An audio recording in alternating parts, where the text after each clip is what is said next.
Live stream. Stop பண்ணிக்கலாமா trip பண்ணிக்கலாம் live வந்து வெப்சைட்ல இருக்குது இல்லை இப்போ லைவ் ஆகும்.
அனைவருக்கும் இனிய காலை வணக்கம்.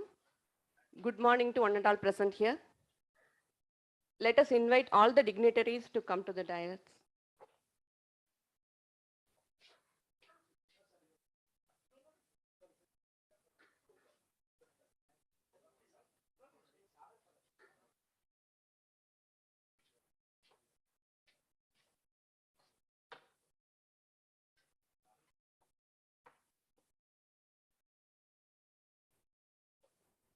Dr. Balakrishnan IAS sir, Professor Vasat Shinde sir, Dr. Sridharan IAS sir, Professor Rajan sir, Thiru Sundar sir, Dr. R. Sivanandam sir.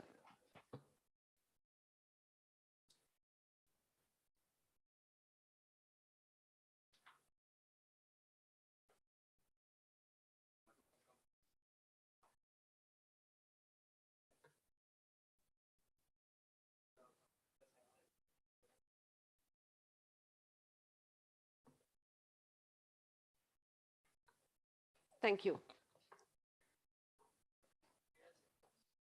வாழிய செந்தமிழ் வாழ்க நற்றமிழர் வாழிய பாரத மணித்திருநாடு. In commemoration of Padma Shri Airavata Mahadevan's contribution to Tamil language, it is desired to conduct an international seminar entitled Early Tamil Culture and Heritage, every year by Tamil Nadu State Department of Archaeology. The day has come. Indeed, we feel very much proud and happy to welcome all the guests from all over the country and world through offline and online mode. Let us start with invocation, Tamil Thai Varthu.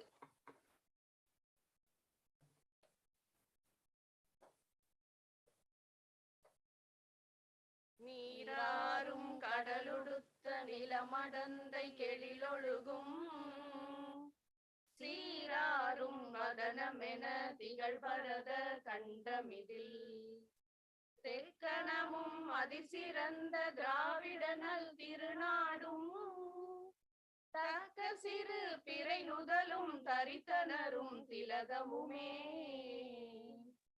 அத்திலக வாசனை போல் அனைத்துலகும் இன்பமுற எத்திசையும் புகழ் மணக்க இருந்த பெரும் தமிழனங்கே தமிழனங்கே உன் சீரிழமை திறமிழந்து செயல் மறந்து வாழ்த்துதுமே வாழ்த்துதுமே வாழ்த்துதுமே.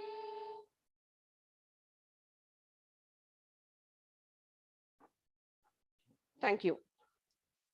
Now, we would like to call upon Thiru G. Sundar sir to welcome the gathering of this occasion.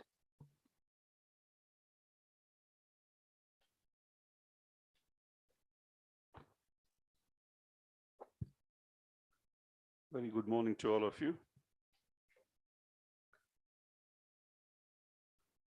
Today is a historic event in a historical location, and this day will be remembered forever in the history of archaeology. On behalf of the Tamil Nadu State Department of Archaeology and the Roja Muthia Research Library, I cordially invite one and all for this international seminar on early Tamil culture and heritage, organized in commemoration of Padma Shri Airavatham Mahadevan sir.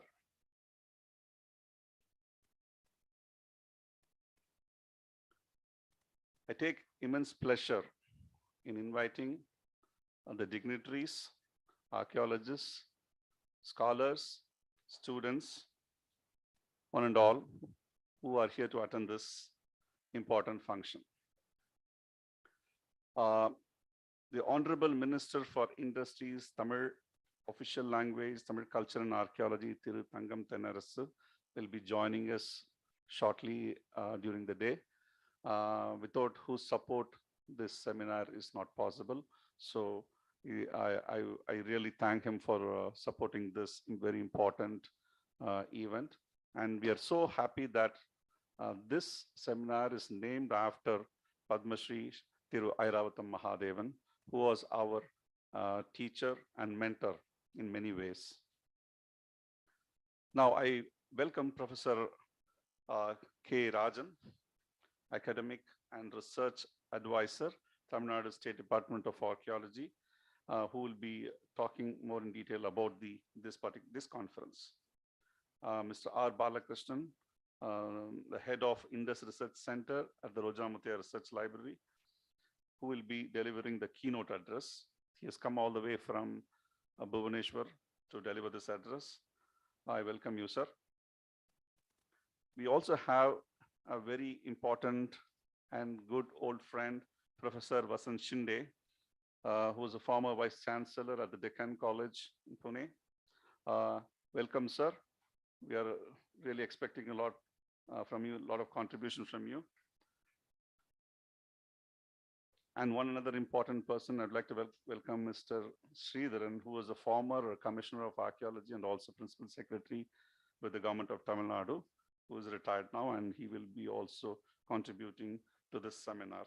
I welcome all of you. And I also welcome Dr. Sivanandam, who is the Commissioner and Director of State Archaeology Department. Also welcome the scholars and researchers who have joined us through Zoom and YouTube to grace this occasion. And as this is an international seminar, most of the proceedings will happen in English. And we'll also ensure that we speak in a language that others also understand who don't understand this language. We at the Roja Muthia Research Library also take immense pleasure to be part of this seminar, as it is, as I mentioned earlier, in the name of Airavatham Mahadevan. The Roja Muthia Library has been in association with the State Archaeology Department for quite some time. We have signed an MOU. Through this, we will be conducting seminars, organizing workshops, training programs, and documentation programs, and so on. I really hope that this will take us forward in many areas to deliberate not only about the subject on archaeology, but also in sharpening our skills in these areas. The Indus Research Center, as headed by Mr. R. Balakrishnan, has also already produced this wonderful book, The Journey of Civilization, which has gone on second reprint, which is sold out, almost 3,000 copies sold out. And we are going for the third edition, which is really important to mention at this point, because how the subject of archaeology is being seen by people, especially from the people of Tamil Nadu, and how seriously they take these things. So, and also Mr. Dr. Airavatham Mahadevan, who is not with us. When we started this center in the year 2007, the idea came from him that we should have a center like this. Mahadevan has worked only on two areas. One is Tamil, early Tamil epigraphy, and the other is the Indus script. Almost all his life, he has worked only on these two areas. Other areas he has never touched, he never ventured upon. And he has produced two important works, which is Indus Concordance, which I'll be talking in my presentation. The other one is on the corpus of early Tamil inscriptions, which was originally published through the Harvard Oriental series and subsequently published by the Center for CICT, Center for Classical Tamil. We believe that this seminar, international seminar on early Tamil culture and heritage, commemorating Padma Shri Airavata Mahadevan, will bring us a new sort of scope for us to understand the areas of archaeology and epigraphy. And with this, I would like to once again welcome all of you. And I would invite Professor Rajan to talk more in detail about the seminar itself.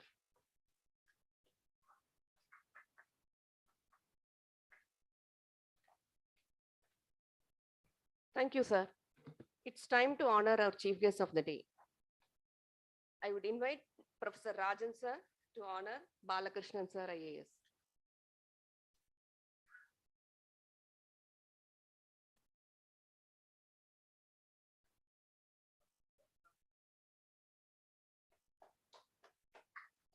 I may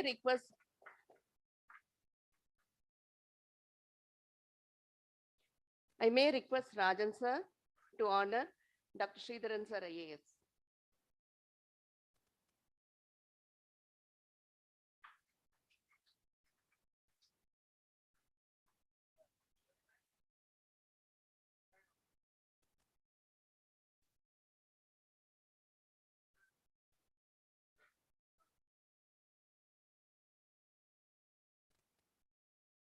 Again, Professor Rajan, sir, honor Professor Basant Shinde, sir.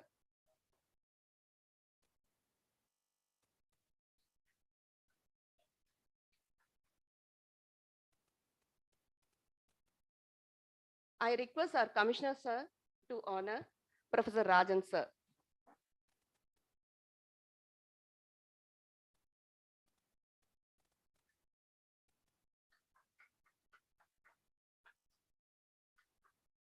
Our Commissioner, sir, will honor Thiru Sundar, sir.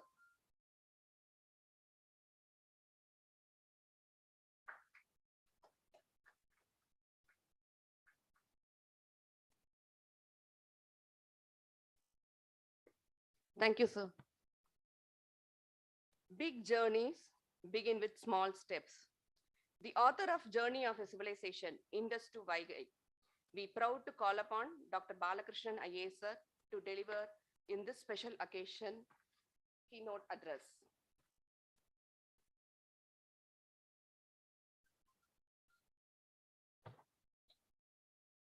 Good morning, everybody. I'm indeed glad to be here to this program to commemorate the memory of my teacher and mentor, late Airavadam Mahadevan. And it's a great step on the part of Tamil Nadu Archaeology in association with the Roja Muthiah Research Library to organize this annual program. And this is just a beginning. Many more things to come. We look forward for this. And Dr. Basant Shinde, former Vice Chancellor, Deccan College, and Dr. Sridharan, the former Commissioner of Archaeology in Tamil Nadu, Professor Rajan, Sundar, and Sivanandam, and then other eminent scholars such as Serian and many other professors and researchers here. I am very happy to be here today morning. I came from Orissa to attend this particular program, and for many reasons. And Airavata Mahadevan is personally who guided me in every step, in the sense that a great inspiration personally for me. But for him, I would not have got into basically this particular field at all. So we fondly remember and keep his name and memory in my mind while talking to you. And then first and foremost, why, apart from commemorating the memory of a personality like Airavata Mahadevan, what is the need for us in today's context to talk about and articulate think about it and express it, the interest in history and archaeology and related areas. You must have noticed that many things, it's not archaeology, is not new to India or further new to Tamil Nadu, 1904, even before the Indus Valley, 20 years before the Indus Valley civilization, a remarkable finding was made by Alexander Ree in 1904. But it took another 100 years for T. Satyamurthy to go to that site. In between in 1939, and when K.N. Dixit, the Director General of Archaeology that time, when he came to Madras University and made a talk, and he specifically advised the archaeologists of southern region that there's a lot of new findings coming from the Kutch and Kampe area of Gujarat. And then particularly he made a reference about the conch cells and the other evidence which are coming from the Adichanallur area. He thought that, he said, a committed search and somebody from my friends, his colleagues, that means archaeologists, one day will come forward for an evidence that would be comparable or contemporaneous to the what we find it in the Harappan, Mohenjo-daro and the Gujarat site, or maybe slightly later. Whatever may be, it is waiting, he said, in 1939. Then we waited another 70 years almost, and then for that day to came. Even in 2004 archaeology, the people have to go to the court to ask the report to be published, even the carbon datings to be done. This is the background in which there is a renewed interest and a huge interest in matter relating to history and archaeology. A lot of youngsters are getting in touch and talking to us and study about archaeology and history. It's a welcome thing. The reason is very simple. We normally say that everybody knows that people normally say that history is not only important, history is not only inevitable, history is not only useful, but history is inescapable. There is a statement. History is indeed inescapable.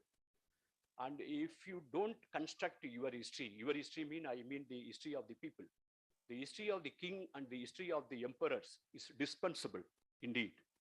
You can dispense with the history of the people because we lived in this country without even knowing who was Asoka. Today Asoka is the symbol of Indian the governance, but Asoka was unknown to us till Prinsep and others came and read what is called Asokan Brahmi and told who is called Asoka.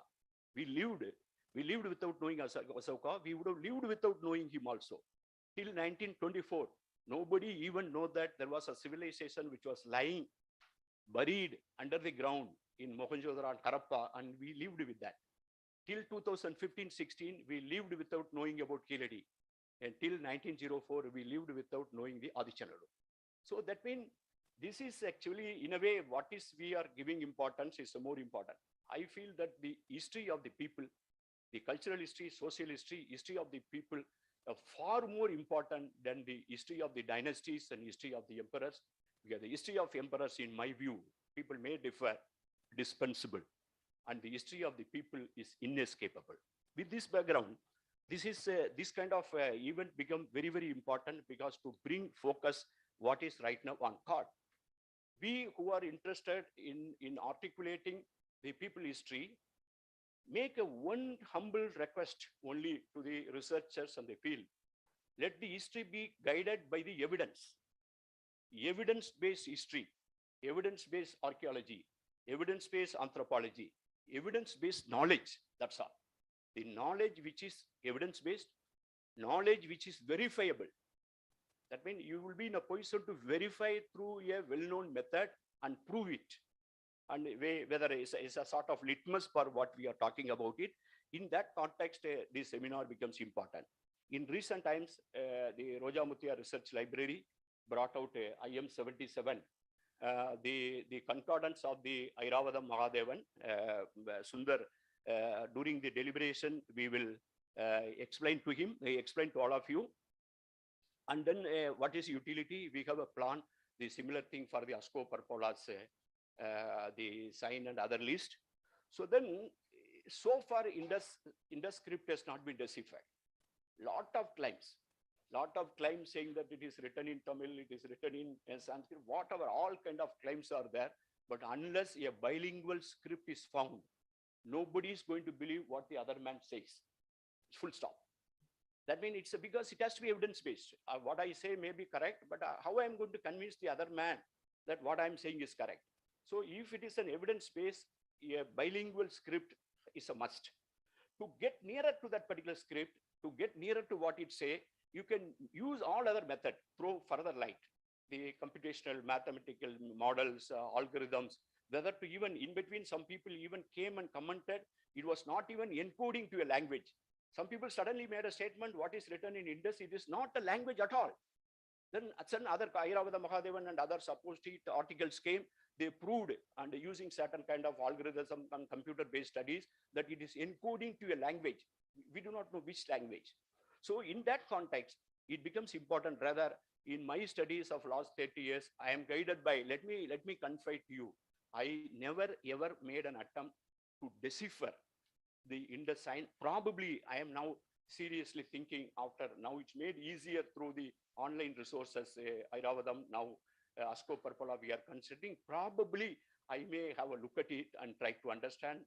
I won't say that I will decipher and all, but then become important, then what are you going to do with the Indus studies? So that is the reason, instead of trying a deciphering model, a non-deciphering, using the secondary evidences and cultural context to get nearer to who was the author of the Indus Valley civilization, probably what was the social and cultural context, probably what language they spoke.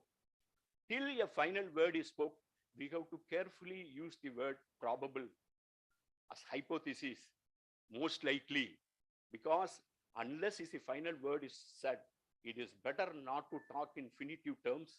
And because of, on the basis of the faiths and conventions and the convictions, it's better to talk a scientific language. This is what the Indus Study Circle, particularly Indus Studies in Chennai based, would like to insist upon. And in closed circle, I can only speak in a meeting. I will very hesitantly put in writing what transpired between in the closed circle of Airavata Mahadevan, particularly his last lecture, his last visit to Indus Research Center. Can I ask that?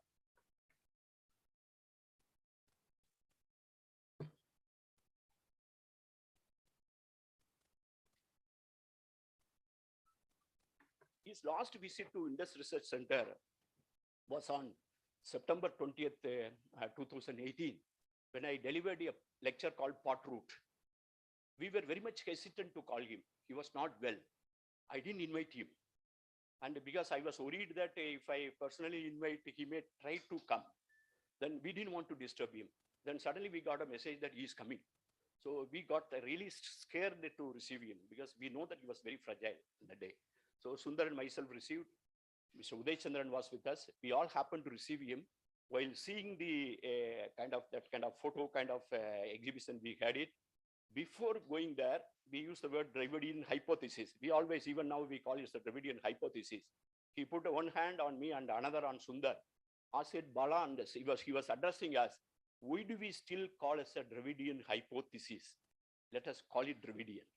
This is the thing, we have mentioned it, but this is the conversation in the closed circle. He spoke about it. Probably that is the reason Airavata Mahadevan housed and located the Indus Research Center, not because of or want of any other building or institutions, which he was more associated with in Chennai. He chose the Roja Muttiah Library to house this particular research center. He also, I don't know whether at that point of time I deserved that particular honor. He invited me to succeed him at that time when he was in 2011 onwards. So that way, I hope that the Indus Research Center will be able to do justice to what he says. I have been telling about, when talking about the Indology in Indian sociology, in Indian culture, I prefer to personally, many of you will know that I don't want to call India as any longer as a melting pot. We have talked enough about that, melting pot and unity in diversity and all. Melting pot is a process in which many metal or many material are put together and melted and become an alloy and loses its individual identity. A new one is created. Melting pot is a slaughtering house.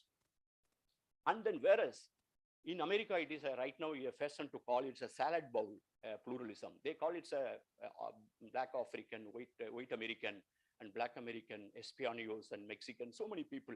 And then they put right now called that as a salad bowl, because salad bowl, everything has got an identity, everything got an equal. But I don't agree with that particular metaphor also, because that a salad bowl is a post-harvest phenomenon. It's a post-harvest exercise. To make it to salad in the dining table and the salad bowl, there is a kind of a neat examination for it. There is a kind of a selection process. How many of us put the brinjal on the salad bowl? How many of us put it the katrikai on the salad bowl? So there is always a place for radish and the carrots and the cabbage of the day, whatever it is. So that means salad bowl still a kind of a post harvest prominent, and it's not organic. I prefer something called India has been and is and will be a rainforest. Even for that matter, even somebody says that the Indus Valley civilization, the entire area, everybody was exactly speaking. They must have communicated for the trade purpose, one common lingua franca, most likely. But then it was a plural society, different people, tribals, and must have spoken many languages. So Indus Valley civilization itself was a rainforest. Maybe what kind of linguistic family involved. And India is a rainforest. When we talk about Airavata Mahadevan's bilingual parallel did contribute to understand the Indus Valley civilization text in terms of both Old Tamil and Sanskrit. To that way, it contributed to the plural way of looking, either saying this or that way. He started saying, actually advocating for bilingualism.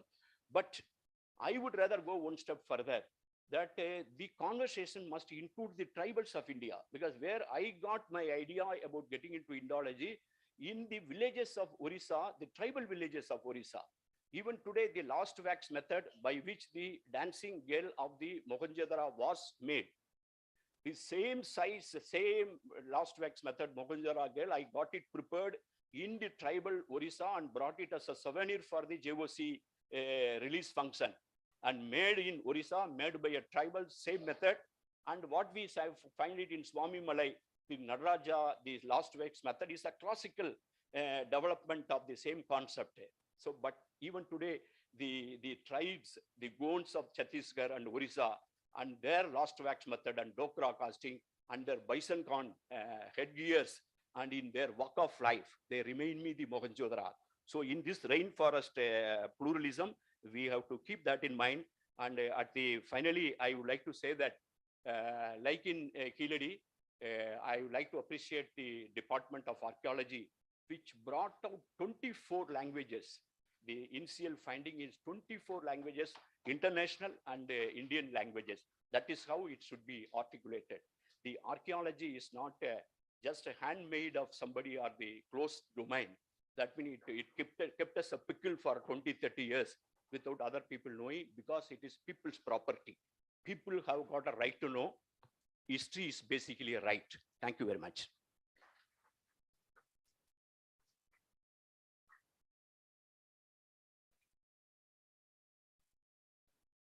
Thank you, sir.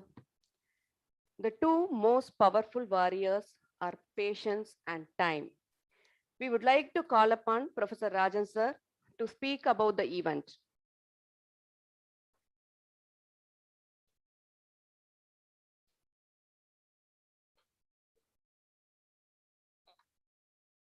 அனைவருக்கும் வணக்கம். Respected and reputed scholar, Dr. R. Balakrishnan, IAS, the dynamic and target-oriented former Commissioner of Archaeology and the Principal Secretary to the Government of Tamil Nadu, Shri K. Sridhar, and my long-time friend and colleague, Professor Vasant Shinde,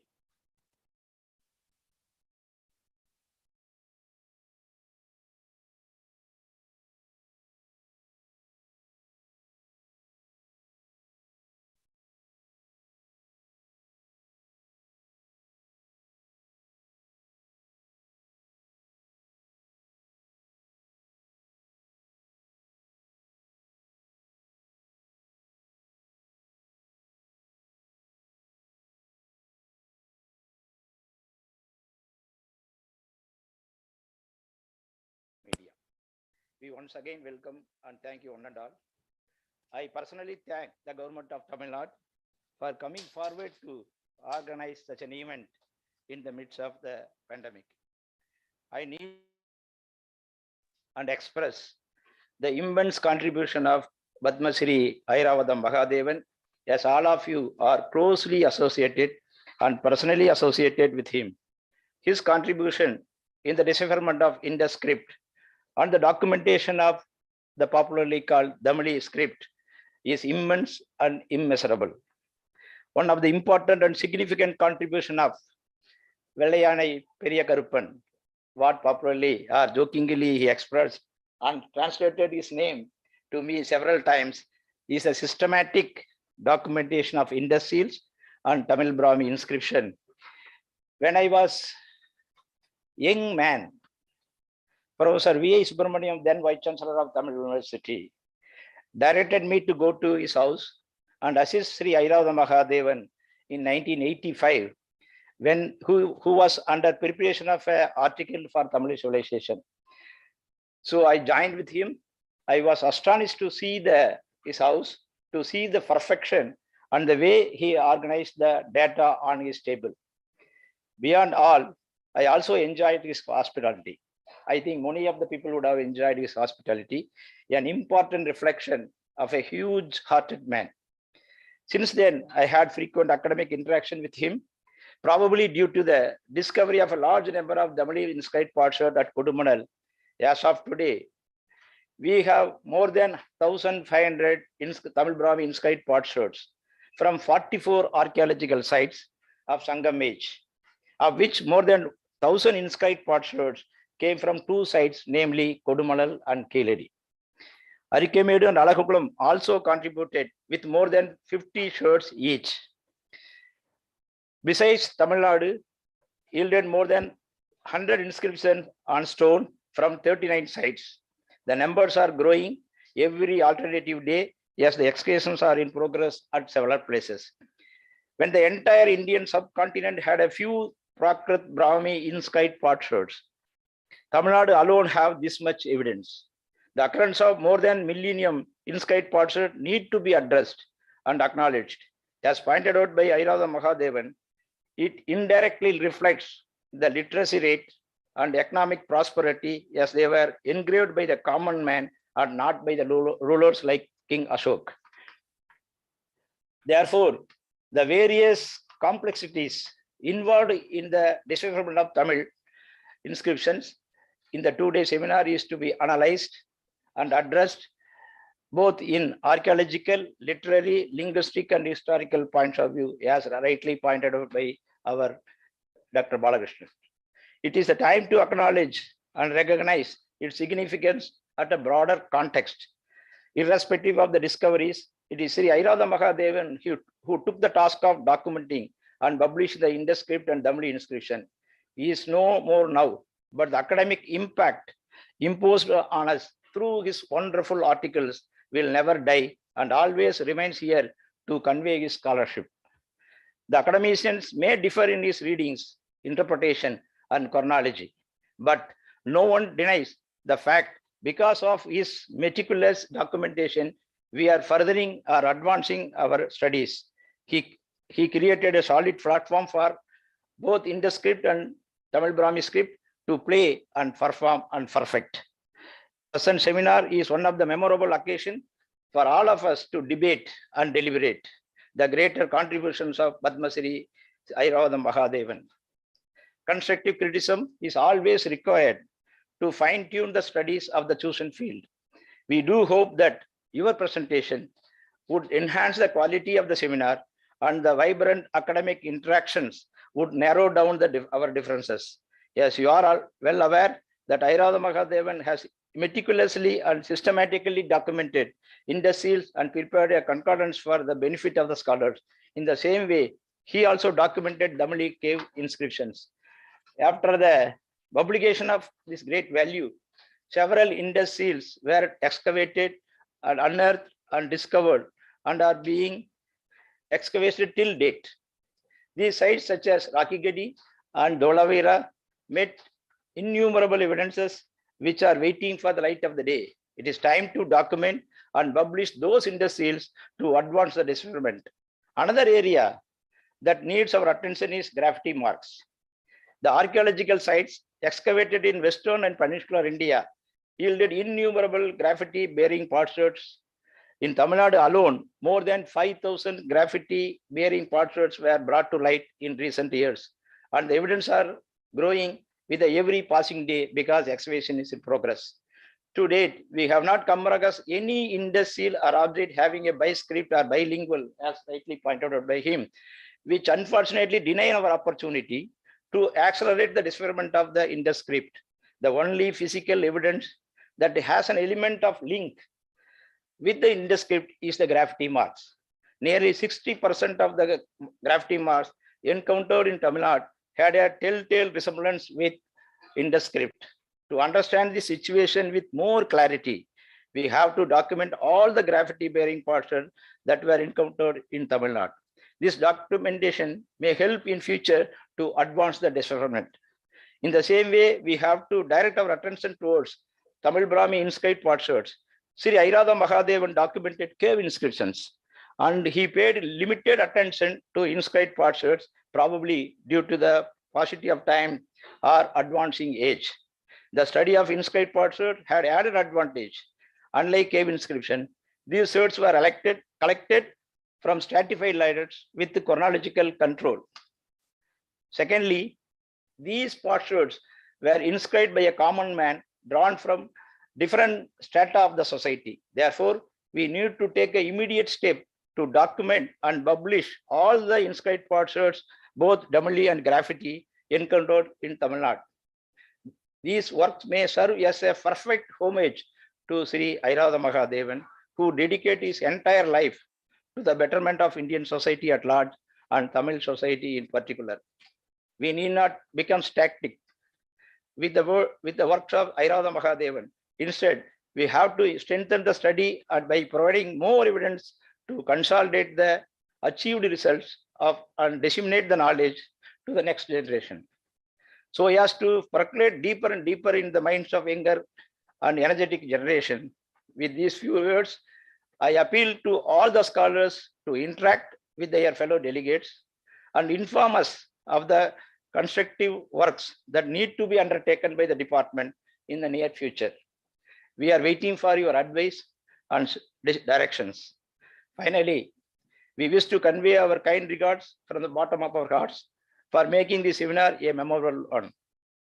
We, the commissioner and myself, shoulder the responsibility of any shortcomings, and the credit of all success goes to the team members.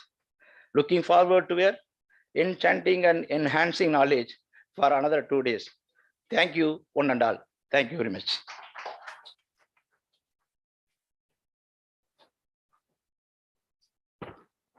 Thank you, Professor Rajan. One short thing, a small thing which we want to do. I would like to present a calendar that was produced by the Indus Research Center of the Roja Muthiah Library to all the dignitaries here. May I request Mr. Balakrishnan to give it to the dignitaries.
Thank you, sir.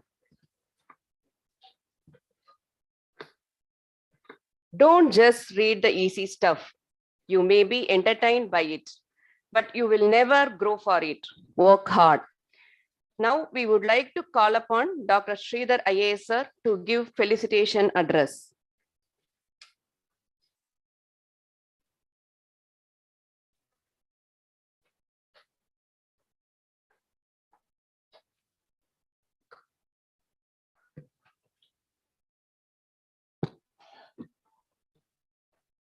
அனைவருக்கும் வணக்கம். Good morning, everybody, ladies and gentlemen.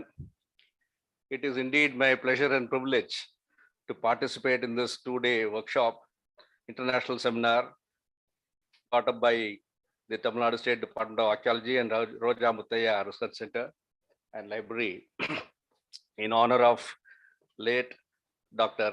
Padma Shri Airavatha Mahadevan.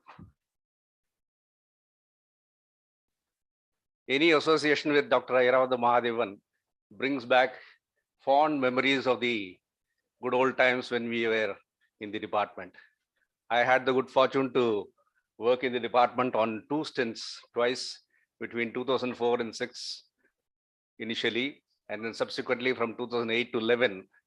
And on both these tenures, I had the good fortune to get the advice, sage counsel, and very critical inputs on various aspects of archaeology by Dr. Mahadevan. I particularly remember our visit to Tanjavur and to Sembian Kandiur. That was in the year 2006, I think, February, March. And we were doing a kind of a field perambulation. There was not much of an excavation or any archaeological study to be done there. It was more into architecture and temple architecture and iconography. And luckily we chanced upon that stone Neolithic tool from Sembian Kandiur, which had some graffiti marks in it. We were not able to decipher it. Maksha Gandhi is here. She will be able to answer that better. So immediately we hit upon the idea of showing it to Dr. Mahadevan. So we came back to Chennai and then took it personally to him at his residence. And one look at it and he said, yes, this is Indus. And I still remember, it is still fresh in my mind. It's more than 15 years ago, 2006 March. And he put it on his head like this and started dancing around in the room and saying that this tool is nothing ordinary. It establishes the direct linkage between the Indus region and the south of India, the Dravidian culture. And thereafter, of course, we organized an international seminar in which he spoke eloquently, and Dr. Balakrishnan also participated. Subsequently, of course, I also had the good fortune to organize the World Tamil Conference under the leadership of our Honorable Minister, because he should be joining us very soon. He was then the Minister in charge of Archaeology and Museums. And we organized the World Tamil Conference also in Tanjavur. And in all these occasions, Dr. Mahadevan participated with great gusto and enthusiasm. He would contribute articles, participate in discussions, throw up very many interesting questions, in spite of his aging physical condition. I still remember, along with Dr. Rajan, we have attended a number of Kaaba meetings with him.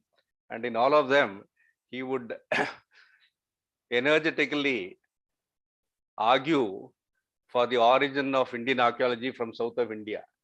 And luckily for us, under the leadership of Dr. Rajan and Sivanandam, Kiradi has come about, and now today there is no dispute about the antiquity of Tamil history and culture, the age of Tamil language and literature, and the direct links that south of India has with the rest of the world and the country through the Indus civilization.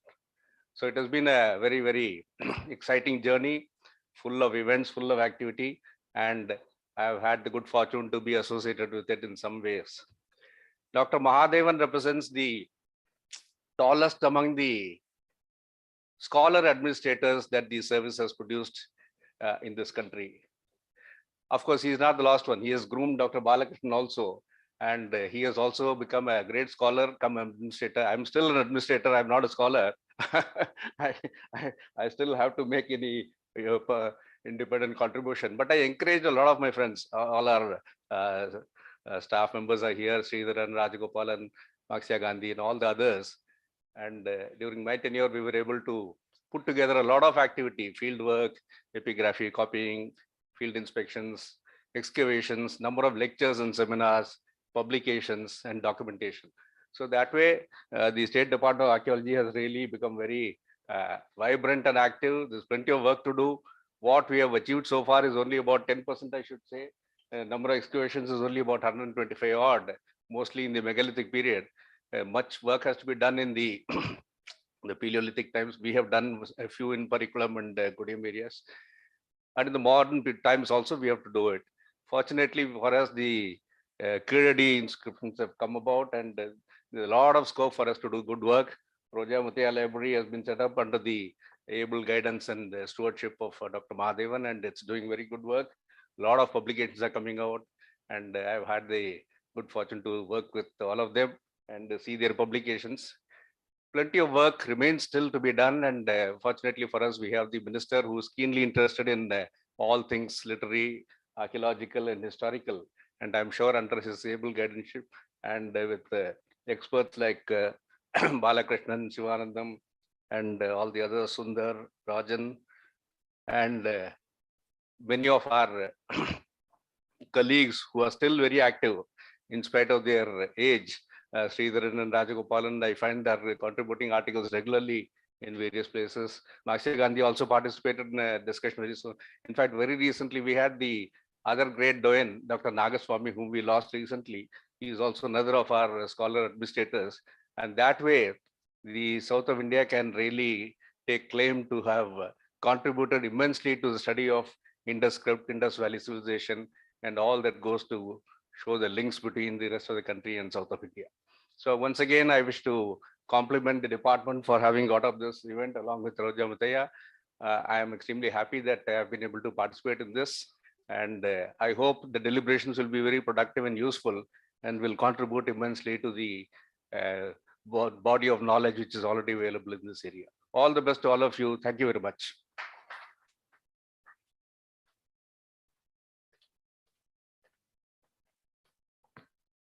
Thank you, sir. The art of teaching is the art of assisting discovery. Now, we would like to call upon Professor Shinde to give felicitation address.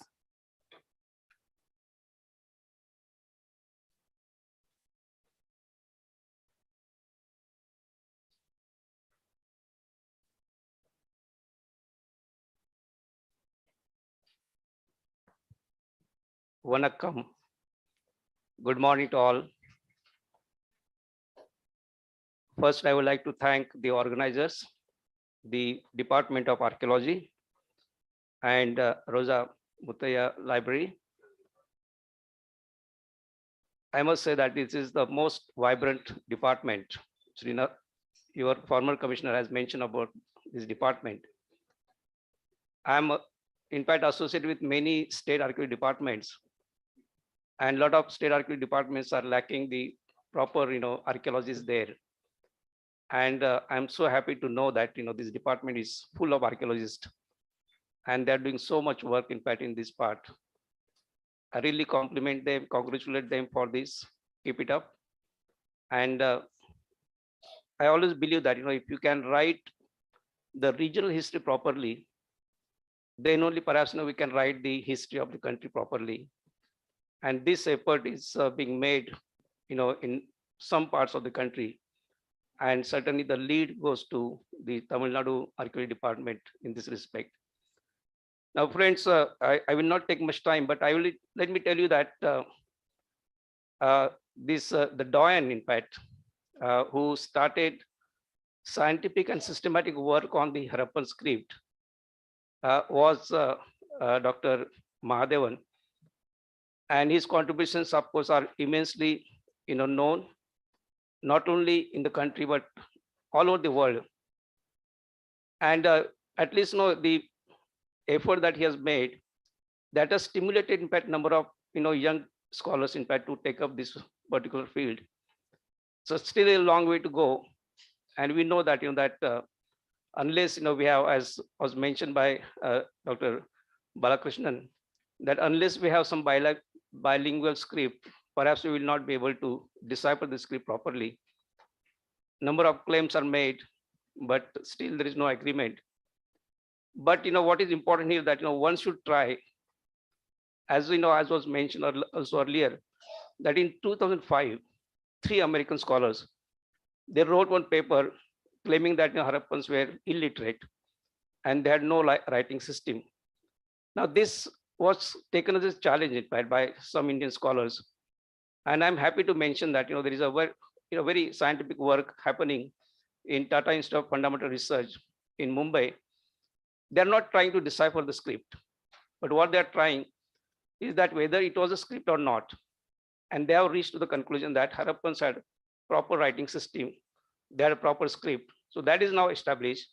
The next, of course, is the very difficult journey, but I'm sure that we might find one day, because Harappans had very strong contact with Mesopotamians, and the Mesopotamian text has mentioned about the contact between, or the trade relation between Harappan, the Meluhha, which is the Harappan region, and the Mesopotamian region.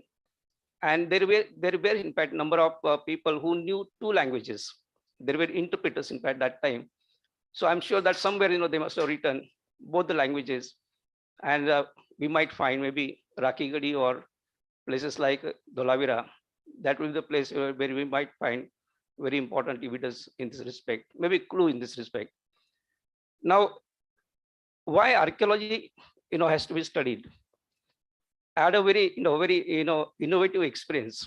In 2012, I was excavating a place called Karsola in Haryana, and we had a very distinguished visitor one day, the former Prime Minister's daughter, Professor Upinder Singh. And being a daughter of Professor of the Prime Minister, there were some IAS, IPS officers with her, and I was showing in fact the remains that we excavated to her. And in the background, some people were murmuring, say that why these people have come all the way from Pune and working in a small village at Karsola. Some say that maybe there is some maybe wealth buried here, so these people have come to take out that wealth. But there was one very interesting comment. Somebody said, I don't know who said that, said that these people did not get an opportunity to play in the dust when they were children. They're playing now. So this is a kind of understanding among the people, and we blame ourselves because the effort that we should have made to take this subject to the common people, and it is not really enough to tell only about what happened in the past. What is our what are the different events? People are not really interested in that. What they're interested in that what contributions we have made, and we can really list down hundreds of contributions. India, in fact, has developed, the beautiful, what you call as the Indian knowledge system, and that knowledge system is so relevant. We should tell the world, what is the relevance of our knowledge system, and then only perhaps people will realize. Rajan had organized one workshop on bead making in Coimbatore, and there are some people in Gujarat, in the Khambat region, who are still making exactly the same kind of Harappan beads by using the same technology. So that means that the technology that was developed maybe 5,000 years ago, that was so good, and it is so relevant even today, that there are a number of people, number of communities who are still dependent on this knowledge system even today. So we should convey this, that unless we study our past, perhaps we will not be able to reconstruct these aspects, which are very important, and the relevance is very important. Just I will give the last example as to how the ancient knowledge is so relevant even today. All of you must have heard the name of the site of Dholavira, which has become the 40th World Heritage Site and the first Harappan site in the country. Now the Harappans had studied, they had to develop, they have to establish this particular city at any cost, because it was on a very important trade route. And Harappans knew that there is dearth of water right from the beginning. So what they did, they studied the geography, geology of the region, And they decided to place this city between two small rivers. One is called Manar, the other one is called Mansar. And what they did, in rainy, in the desert part, there is occasional rainfall. Sorry, there is occasional rainfall in desert part. Sorry, thank you.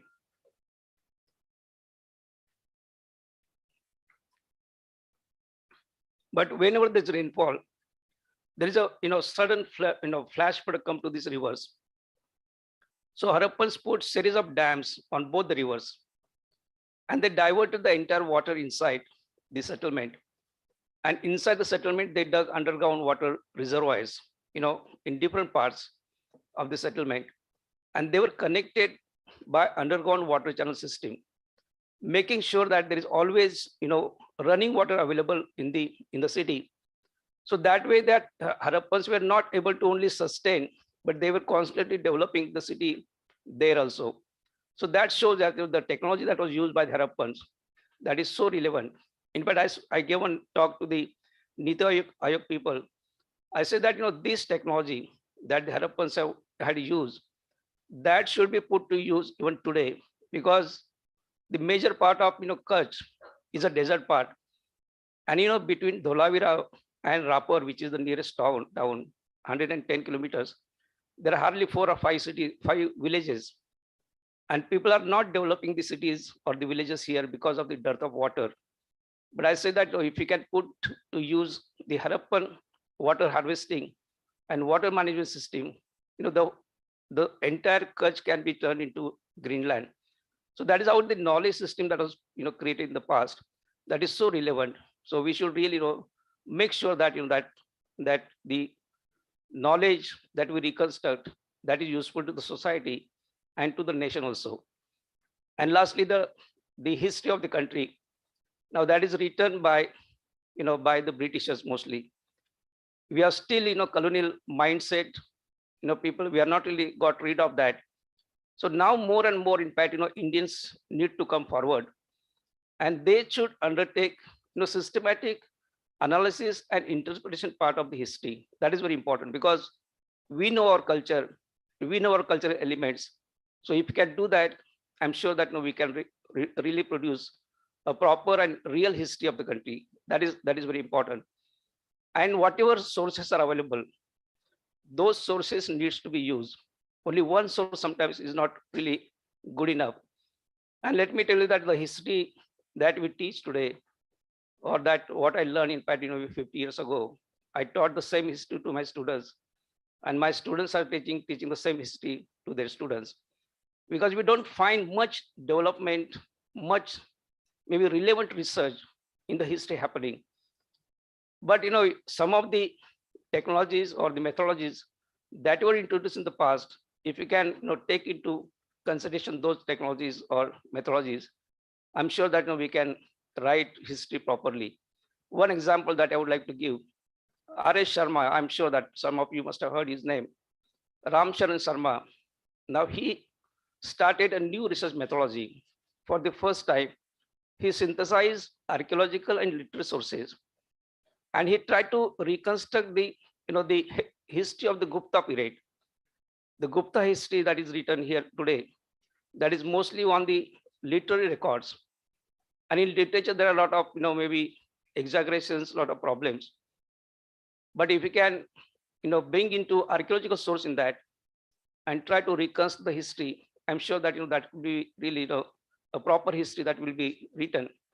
So he analyzed whatever archaeological sources were available, and one by one we started studying.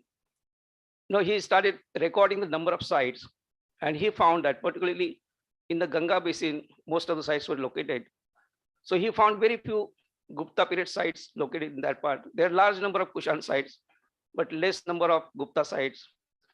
And then he started asking question whether is it a sign of a golden age, and his answer was no. If it was a golden age, that should have reflected in the number of sites. Then he also noticed that there are very few pure Gupta period sites or the single culture sites. Most of the sites are on top of the Kushan levels in North India. And the Gupta people knew that, they are sitting on top of the earlier settlement.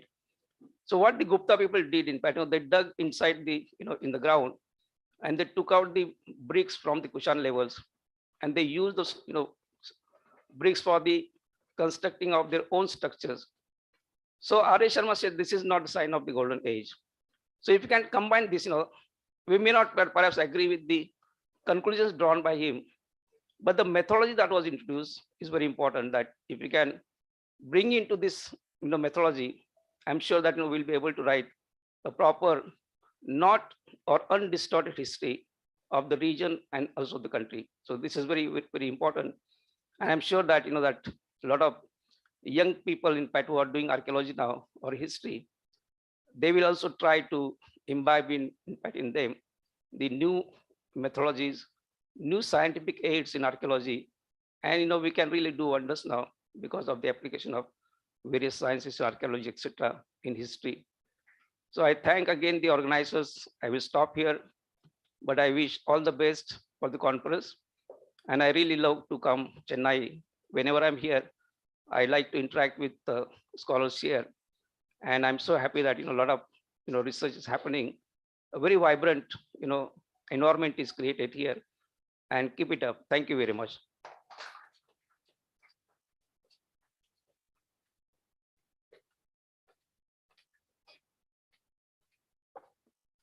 Thank you, sir. Due to administrative reasons, our principal secretary couldn't attend this event. On behalf of our secretary, we would like to deliver his speech now.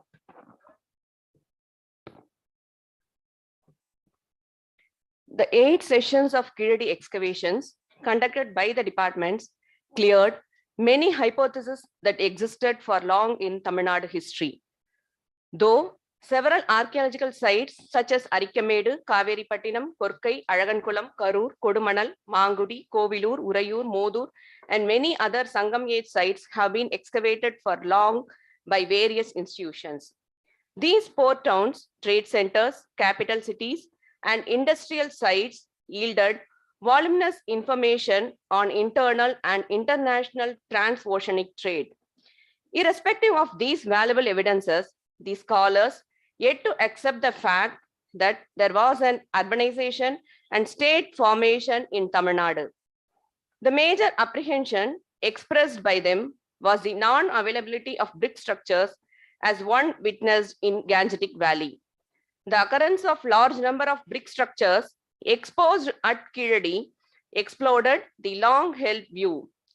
In addition to the brick structure, a quite number of artifacts such as Aritineware, Northern black polished ware, Punchmark coins, rouleted ware, Tamil-sized Prakrit words, etc., clearly demonstrated that Kiradi is served as one of the urban centers of their time, ideally located on the highway connecting Madurai, the Pandya capital, and Alagankulam, the port of Pandyas. The second important academic dispute is the date of Tamil Brahmi. The AMS date of 580 BCE, obtained from a stratified layer with Tamil Brahmi, inscribed potsherds at Kiradi, proved that Tamil Brahmi was in existence in 6th century BCE, and it also indicated that the people of Kiradi were a literate society. The discovery of inscribed memorial stones at Pulimankombai and Tadapatti, the existence of large number of Tamil Brahmi cave inscriptions on the banks of river Vaigai in association with several archaeological sites reflect the nature of Vaigai civilization. Another important archaeological zone that received a special attention is of Porunai river civilization. Though Adichannallur was excavated long back in pre-independence era, and several bronze objects were unearthed in the graveyard studded with urn burials, but the mystery on the authors of these graves were not resolved due to lack of identification of habitation mounds. The Tamil Nadu State Archaeology Department took an earnest attempt to unravel this phenomenon, habitation phenomenon. Habitation mound is identified both at Adichannallur and Sivagalai and the excavation was initiated at both the sites. The excavations proved with more clarity and authenticity that there was a settlement. The AMS date obtained at Sivagalai goes back to 1155 BCE, the earliest date so far obtained for any urn burial sites of Tamil Nadu. The occurrence of large number of bronze objects at Adichanallur demonstrated that Purunai River civilization was in existence as early as 3000 years ago. The availability of black slipped ware and northern black polished ware of Gangetic origin established the fact this port city of Korkai, located at the mouth of Purunai River, that is Tamirabarani, had an active trade contacts with North India and Sri Lanka as early as 8th century BCE, as per the C14 date obtained in the earlier excavations. The archaeological explorations initiated in the entire Purunai River Valley and the nature of evidence unearthed both in the explorations and excavations prove beyond any doubt that all the river valleys of Tamil Nadu experienced the same level of maturity in their culture and civilization. Tamil Nadu State Department of Archaeology is striving hard to bridge the cultural gaps that exist in the long cultural history of Tamil Nadu. In order to meet these target-oriented research, the department is initiated the excavation works at Tulukarpatti, Vambakottai, Sivagalai, Kizhadi, Gangaikonda Solapuram, Mayiladambari, and Perumbalai. In addition to these, the department is planning to excavate Palur in Orissa, Talakad in Karnataka, Vengi in Andhra Pradesh, and Pattanam in Kerala, in association with the scholars and institutions of respective states to find the roots of Tamil culture. Thank you. Now it's a time for vote of thanks. I request our Commissioner sir to deliver vote of thanks.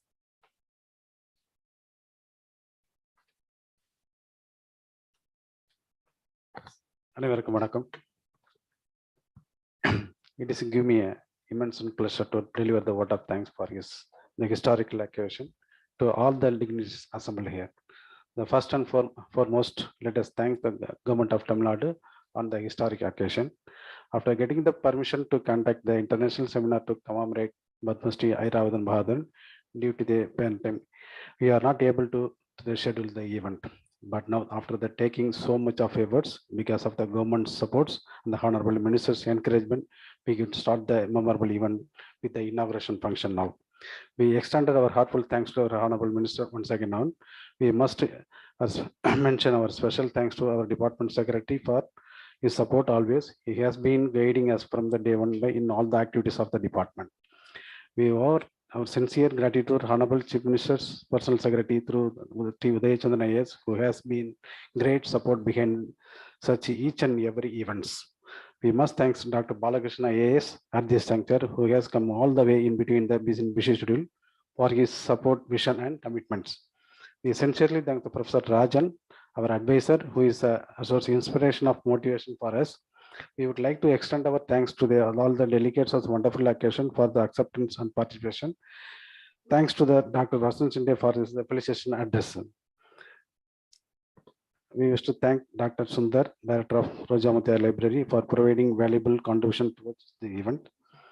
My heartfelt thanks to our Dr. Sridhar IAS, the former Commissioner of Archaeology, the Kizhadi hero through Amarnath Ramakrishna, and Professor Cherian, Director of KCHR, through Sankara Saravanan of the Textbook Society, and joined and the other delegates and eminent scholars and other participants. Thanks for due to the administrative the staff members of the Anna Central Library, Tamil Virtual Academy, Rojamuthiya Library also. They have also supporting for us the initial stage. And an event of this dimension cannot happen overnight. It requires meticulous planning and execution. So we must thank for the involvement and willingness of all our department staff members. Without of them, we would not have kept a step ahead to start the seminar. Thanks to all. We are further thankful to all our mentor and supporters. We thank all the students of our department, other researchers. Our thanks to the press media also. We thank all enthusiasts to have come through the online and offline mode of to achieve the event grand success. Thank you very much. Thanks to.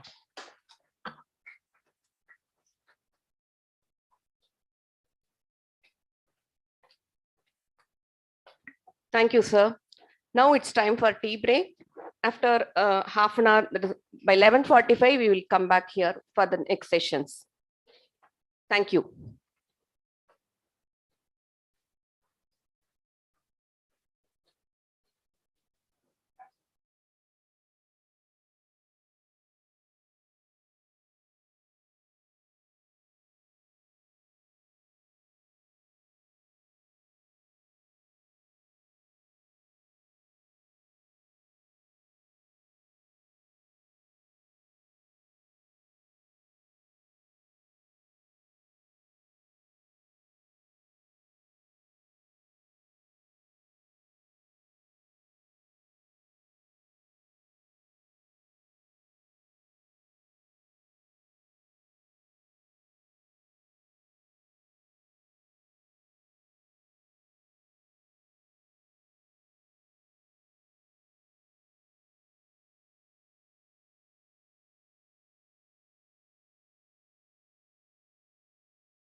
Abstract book இருந்தா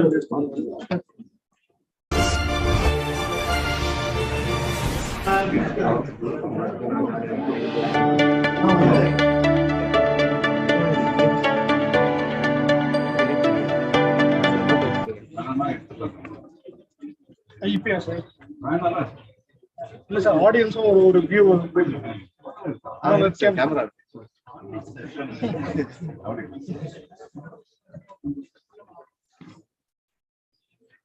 உங்களுக்கு என்ன வரலன்றீங்க இதுல வரலாம் zoom வரல வெளியில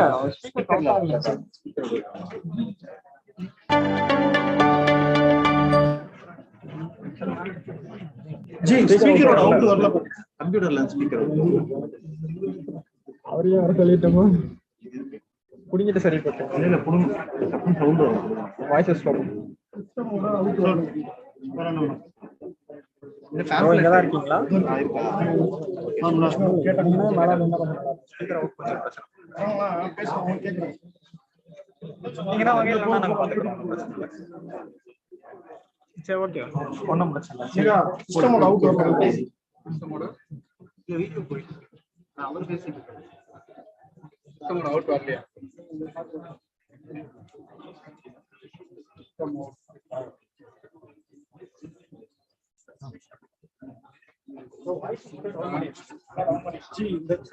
மைக்ல இருந்து போயிட்டே இருந்துச்சு ஆடியோ நீங்க ஸ்டாப் பண்ணி ஆடியோ நான் ஸ்டாப் பண்ணி கேட்டுட்டு இருக்கு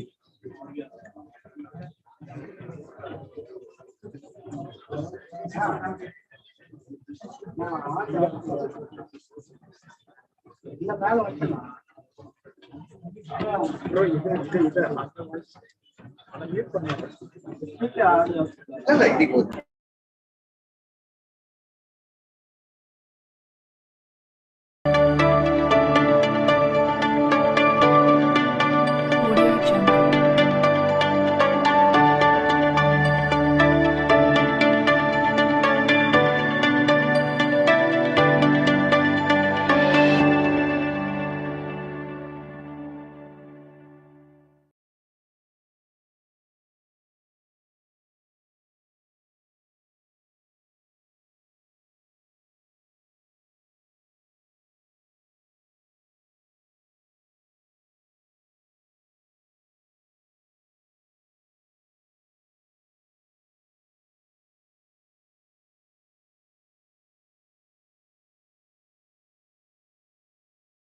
students assembled here know very well about their contribution to Indian archaeology. However, it is our duty to convey the message to the younger generation, how much deep they are involved in the subject, what is their greatest contribution for the development of Indian culture and civilization. Dr. Balakrishnan, though he is an administrator initially, because of him, we came to know there is an element of place names in Afghanistan, and he took an active interaction with the fellow scholars there and also in India, and tried to establish that there are some of the names, place name, particularly place names are available in that northwestern part of India or Indian subcontinent, to connect with Indus Valley, and then to in our Dravidian civilization, what we call it as a Tamil literature. The important contribution is that the recent, beyond his recent publication, what we are thinking about it. And also he expressed that I am going to try to involve in the study of Indus script near future. And we wish on behalf of all the delegates are assembled here to a great success, because this is one of the, I used to tell to my student, once the Indus script is deciphered, 50% of the books from the library will go to the ocean.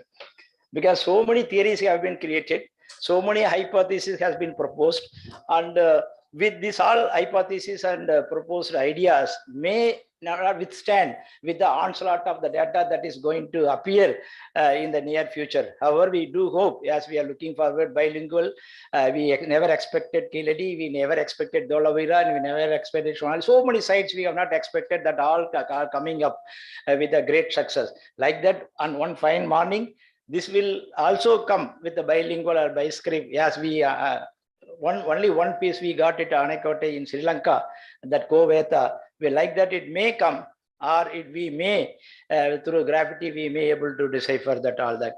So it is a great occasion for us, and also it is a great honor for us. For our Dr. Balakrishnan, he has come all the way from Bhubaneswar to deliver his lecture. On behalf of Tamil Nadu State Archaeology Department, we thank you wholeheartedly, sir. And Professor Vasant Shinde, the man behind the force in taking the Deccan College to the higher level, that too also in the scientific line of the Deccan College. We know all that the Center for Excellence in the academic line, UGC has recognized. We used to appear before the University Grants Commission, begging a grant for the making the Center for Excellence. He will be always there. I will be also for on behalf of Pondicherry University. And from the time of Inamgam till Rocky Gadi, and he was tirelessly working. And important or the greatest contribution of Deccan College is that next generation they have created.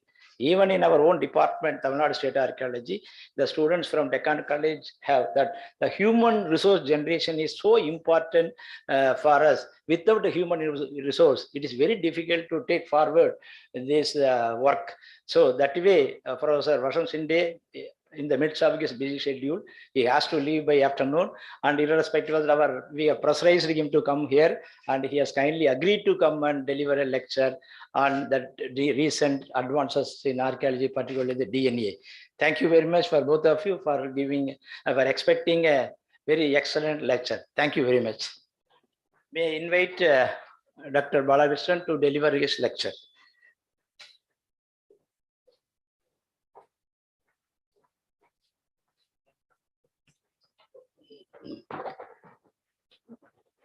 Good afternoon, everybody. Happy to be here again.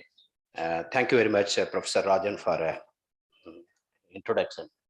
And basically, it's a curtain raiser kind of. I take it as a kind of a brief curtain raiser for a talk I propose to give on September 20th this year, as of to mark the 98th anniversary of the Indus announcement.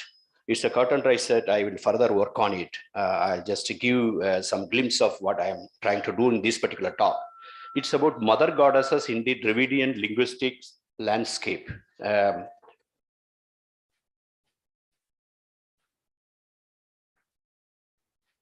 Fine. So, check it out. as morning we told that we were discussing, the Indus language has not been deciphered. No one knows that when it's going to happen. Then how about deciphering the body language?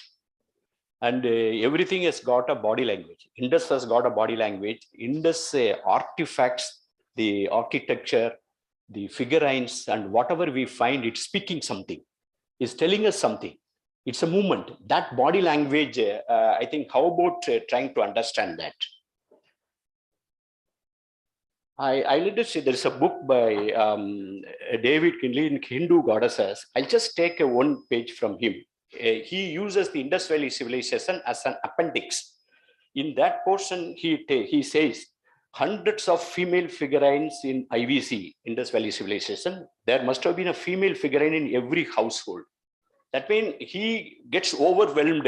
He says that there must be a female figurine in every household. I am wondering, because you get a 10 figurine and not even one male. Like this ratio is so outnumbering. Numbers of male figurines insignificant. Most of the female figurines are on the slim side. So almost a size 0 also, one of that. Slim side, often small breasted or short breasted. Many of the female figurines are of the almost boyish build. It's a Mackay, well articulated head. None of the figurines can positively be said to be pregnant, and elaborate decoration with the jewelry. The jewelry is elaborate, and this is the kind of body language one can find out. The nursing mother of Harappa. I'll show you that some of the figurine from the Turkey, which will the difference, and so after what is known as in Venus figurines in the European world, you see that's the nursing mother of Harappa. In these two figures, you see that tight, holding the child very tight and towards the breast, and just tight, and it's a very pattern is there. And there also is not the emphasis is not the size of the organs, the size of the female. It's like normally the fertility figures all over the world. There is a huge emphasis on the breast and the kind of waist and the overflowing kind of figurines.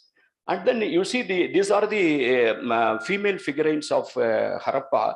You see that even the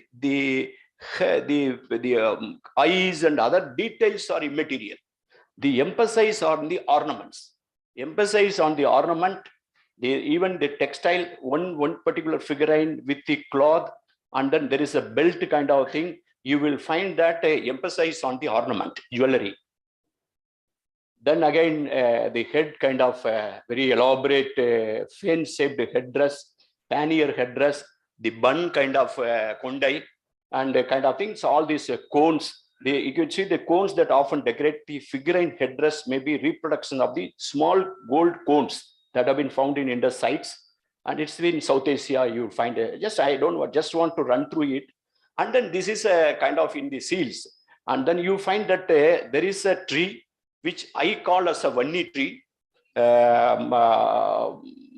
it is known as Kejri or in the northern India, and Banni in the Karnataka and other places. And this is a vanni tree I call. Then there is a female figurine is there, whether it's a spirit or the actual real female, but it's a very, very thin line. And there is a tiger. It is always a tree, tiger, women. Whether the tiger is threatening, she is taken shelter with that particular vanni tree. Vanni tree has always been associated with the sheltering, protecting, and trust kind of association. Whether she is a spirit or a female, we do not know. There is a kind of a jar kind of thing, and the tree in between there is a figurine, a spirit kind of thing. There is another person with a headgear making an offer. There is a human head in his head, and there is an anthropomorphic goat kind of thing. 7 figurines are assembled. Normally, it is associated at the Sapta Matas and Sapta Kannikas. 7 தாயர்கள் அல்லது 7 கன்னியர்கள். Is emphasis in South India is the Kanya part of it, more than the Mata. Sapta Kanniyar. Even now in the Kongu region, you see that particular Patti Pongal, that Valibad and all, you will find that continuity.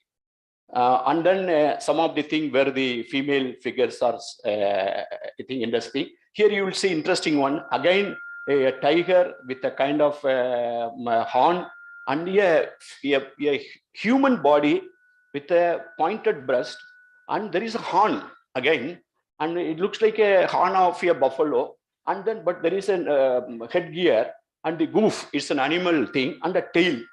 And so you see that the tail wise, you will see that it's a donkey or the cattle or the buffalo. Then again, if it is a donkey, there cannot be a horn, natural horn as well as headgear. So, but look at the body. So these are the basically, he is the most beautiful girl of Mohenjo-daro. And John Marshall says that he has never seen such a beautiful figurine. Somebody calls us a dancing girl. Feminists take objection to that. She was a warrior. She can be a part of an NCC in Mohenjo-daro. But whatever it is, she is a young and boys, absolutely teenage girl, and solid, and then full of one hand in the conch shell, the up to thing. She's wearing a kind of a bangles. So majority of the bangles are made of the sangu, that conch shell thing. This is a scenario. Then compare this with the Turkey, 6000 BC, seated mother giving birth on throne. Absolutely, you see that the Venus and other figurines, when there is an emphasis purely on fertility, mother goddess, we do not know whether what I was showing, that whether the mother goddess, other way, or the goddess virgin, or the whatever it is, there is a female figurine, whether the household female or the spirit or the divine, we do not know.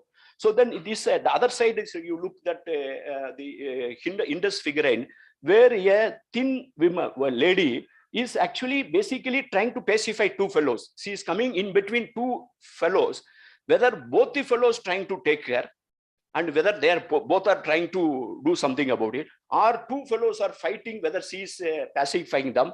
One really doesn't know. But look at that figure. It's a very handling two fellows this side, and whatever the female figure, this is a Turkey. It's nothing to do with the Indus Valley. Just for a comparison, I put it. And then, although little is known of the true role of the women played in the Indus Valley civilization, there is little doubt that many of them represent fertility images. This is Palo Piaggi says, whether we agree or not, as suggested by characteristic depicted in statue. The hairstyles, ornaments, and dressing clearly indicate the important prominence assigned to women at that time, and what appeared to be a nearly egalitarian society. Nearly egalitarian society, why? You see more kind of a female figurine, every household, male figurine is not there, and female is and then wearing all kind of ornaments with a horn, with a headgear, and then she is confident and standing erect and looking thing. So all put together, this is what I call the body language. She's not touching somebody's feet, she's not worshipping. She's absolutely smart.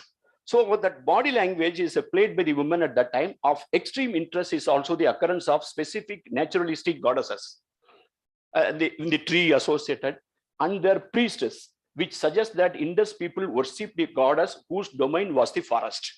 This is his hypothesis. That means goddess associated with the forest. And also there is mind it, the maximum female figurines have been found in the two cities, Mohenjo-daro and Harappa. There is an element of her presence in the huge cities. It's not that they came to city, they switched over to something else. So there is a continuing tradition, but there is a forest orientation. So then to suggest that IV figurines are prototypes of later Hindu goddesses is also tempting insofar as a helps. But what appears to be drastic change in emphasis in the history of the Hindu tradition, a change that is from Vedic tradition, which is dominated by male deities. The world of Vedas are full of male deities. This is a very secondary role, and here and there, who can be called as a female deities, to a mythology in which goddesses became far more common and dominant. The Durga of Bengal, Mariamman, Kaliamman, and in the Andhra, feminine, throughout India, I have traveled except to 15 districts, maybe maximum. Each and every district, after bearing 15 districts, I set my foot. I have traveled all the state and union territories, except 15 or odd districts, I have touched that. Wherever you go, whatever the great goddesses of Balaji, Venkatajalapati, these, that, and all, at the end of the Indian villages are ruled by the female deities. So where they came from? What is their origin? So what is that particular hiatus? But the gap and conflict between the Vedic ideology and this one, we are trying to answer that question. It seems logical to suppose, he says, that emphasis on the feminine in the later Hinduism is a survival or persistence of an indigenous non-Aryan religiosity that has finally surfaced in the Hindu tradition. This is David Lee Kinsley. So we are not bothered about the terminologies, Aryan, non-Aryan and all. I always say, take a position that it's a notional. We talk about a linguistics context. I take a call that India being a rainforest and Indus civilization itself was a rainforest, but there has to be clarity. Which one was the root and what is the canopy? There has to be a difference. Just for those who are from Tamil Nadu, I can say வேர்களுக்கும் விழுதுகளுக்குமான difference. That means to non-Tamils, I have to say the difference between the roots and the canopy. But it's a part of the same thing, but there has to be clarity. And then women in Dravidian. I am going to what my subject today, the linguistics world. Women in Dravidian, mother, daughter, goddess. In these three constant, I am looking at it. I made a word mapping of the Sangam literature. I looked for the Thai, mother, Amma, Thai, I mean, even today, I mean Amma, Mahamai, Ai, Aya, and all these things. Mahal, 502, Pavai, 67, Annai, 144, Selvi, 4, Pen, 169. And in male world, Tandai, 69, Velan, 29, Mahan, 72, Anmai, 17, An, 16. That means I am telling you, we are talking about a available corpus. Then that only my sample size. If it is something was not available, what was there, I do not know. What is now accepted as a Sangam corpus, this is the word mapping and the gender mapping. Like suppose if it reminds you archaeologically, what John Marshall says that it is a male world, in every household there was a female, I would say this particular terminology mapping in Sangam text tells me something. Kotri, Kotravai, and Anangu. Anangu is 113. Anangu means a spirit like a beautiful female, possessing, trans, some kind of a what you call supernatural, natural beauty in that region. You can say it's a bordering the feminist, what you call deities kind of a scenario. So put together, it was a female world in Sangam literature. I will introduce the word pen. This is the DEDR, the Burroughs and Yamanos Dravidian etymological dictionary. You go from the entire Tamil, Malayalam, Kota, Toda, and Kannada, Kodaku, Tulu, Telugu, Kolami, Naiki, Barji, Gadava, Kondi, Konda, Kui, Kuvi. The entire thing, the pen word continues. Pen mean woman, daughter, girl, wife, bride, female of animals or plants. It gets into the flora, it gets into the fauna, it gets into the humans. Across the spectrum, the pen has become a kind of thing, the root word, and where the Burrow and Yamano compare that and suggest the Sanskrit Pandaka, Panda, that means eunuch is called Nama Tamil Pondugan, abdin word use Pondugan. That Pondugan is that is compared with the Progress Sanskrit, the weakling in effeminate man. Turner says C-dial, comparative dictionary of the Indo-Aryan languages, and then in the Progress, the source root word for that Ponduga or the Pandaka to make the eunuch is basically the word from the pen in the Dravidian realm. That's what C-dial says. Comparative Dravidian Indo-Aryan linguistics. Let me take it to the pen. It's a thing, the protection. Pen and bubble, pen bubble. You look at this particular grown-up language, you will not find these particular nuances in the tribal interior languages like Kui, but Tamil, Malayalam, Telugu kind of thing. Pen means protection, treat tenderly, cherish, foster, protect, regard, esteem, honor, nursing. Penudal. Penudal is a kind of thing, is a word to nursing. So you see that particular imagery. Amma. Amma is a word, Tamil, Malayalam, Kolami, Kannada, Kodagu, Telugu, the entire thing. The beauty is that in the Indus Gateway, in the Brahui, in the Brahui language in the Indus region, in the Balochistan border, Pakistan, Afghanistan region, where the Baluchi language spoken, we have surveyed that particular Brahui language in many ways. The place names of Brahui Court and Brahui. In that Brahui language, Amma, with a needle long Amma, mean mother, grandmother, respectable term for the address to any woman. Again, Turner says that, and the C-dial Turner, as well as Burroughs Yamanos, suggesting the word in the Sanskrit Amba. We will say Meenambal, Amba. Kaligamba. This Amba word, they are analyzing and saying that it is the word from the Amma. They say that in no way, some people have written article, Amba can never be associated with what is called Matru or Matra or mother, which is an Indo-European root word. So that word can be, this Amba word can be rooted only either with the Amma or Amman or this particular Dravidian. This is what C. Dayal suggests. So there's a link. Then come to the Tallai. Tallai, from Tamil to Puvi, female of animals, human, Tai, Talli. In Telugu, Ma Amma, Ma Talli, something like that. Talli means mother. So that in Kui, mother is a Tadi, and then Tadi, Konda. All this language, this thing in Gondi also, mother of animals, is a Tallai. Tallai and Talli. Avvai. Avvai yar. Avvai yar is Avvai. Avvai, Tamil, is a mother, old woman. And Kondi, you go up to Kuvi. It is a Avva being sister-in-law connected with always the kinship terminology of the female family. Old mother, mother, grandmother. It will run into the entire Dravidian, and compared with the Prakrit Avva mean mother, and Marathi Avva is mind it, Prakrit, Marathi, Gujarat. In my book, there is a chapter called Dravidian Gujarat. Gosambi and many people have studied about that. There is another chapter called Dravidian Maharashtra. Mark my word, this Marathi and Gujarati having this terminology. Avva for mother, Marathi, Avva, Avvaji, term for courtesy in addressing Sudra women. Not everybody, you will tell, they will call Mata and Ma, this kind of thing, Sanskritized word. But this is from the C. Dayal Turner. I am not saying, it's not my field study. I am quoting C. Dayal, which is considered to be an authority in the Indo-Aryan languages. I, this is the most important word. I mean, in Tamil, I, Yayum, Nyayum, Yara Hiro, Yendayum, Nundayum, Yemurai Keller. It actually starts from the word, Thai also comes as it's a kind of a patarka kind of thing. It's a common thing. If it is my mother, I, Yai, your mother, Yayum, Nyai, just mother. She may be anybody's mother, my mother or mother. She's Thai. Compare that with the Yembi, Numbi, Tambi. Yendai, Nundai, Tandai.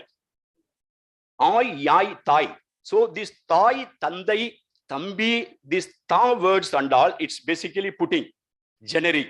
And whereas when it comes to the me, it is basically always I. So this I compared with the Yai, Anai and Yanai, Yaru and Aru. See, in the word initial in Dravidian languages, this particular A, Ya interchangeability can be seen in the Yaru and Aru, Anai and Yanai, I and Yai. So this I goes through the entire Dravidian up to Konda, everywhere sees mother, grandmother, Thai and all. And further go, Penda, Manda, Kui, Kuvi, Kurk. Kurugu is the language spoken by the Oran. Malto is the language spoken by the Dravidians, Malay Pagadias in the Jharkhand, Bihar region. I have traveled in that area. The beauty is that I have put it in the red line. Compared with the Tamil, Aya, Prakrit, Ija, compared with the Assami, I, Bengali, I, mother's mother or aunt, Oriya, I. Then Oriya you will find a Mata also is there, Ma is there. But you go to the interior, I also is there. So that means, yeah, he's Sunil Patnaik wants to say. Yes.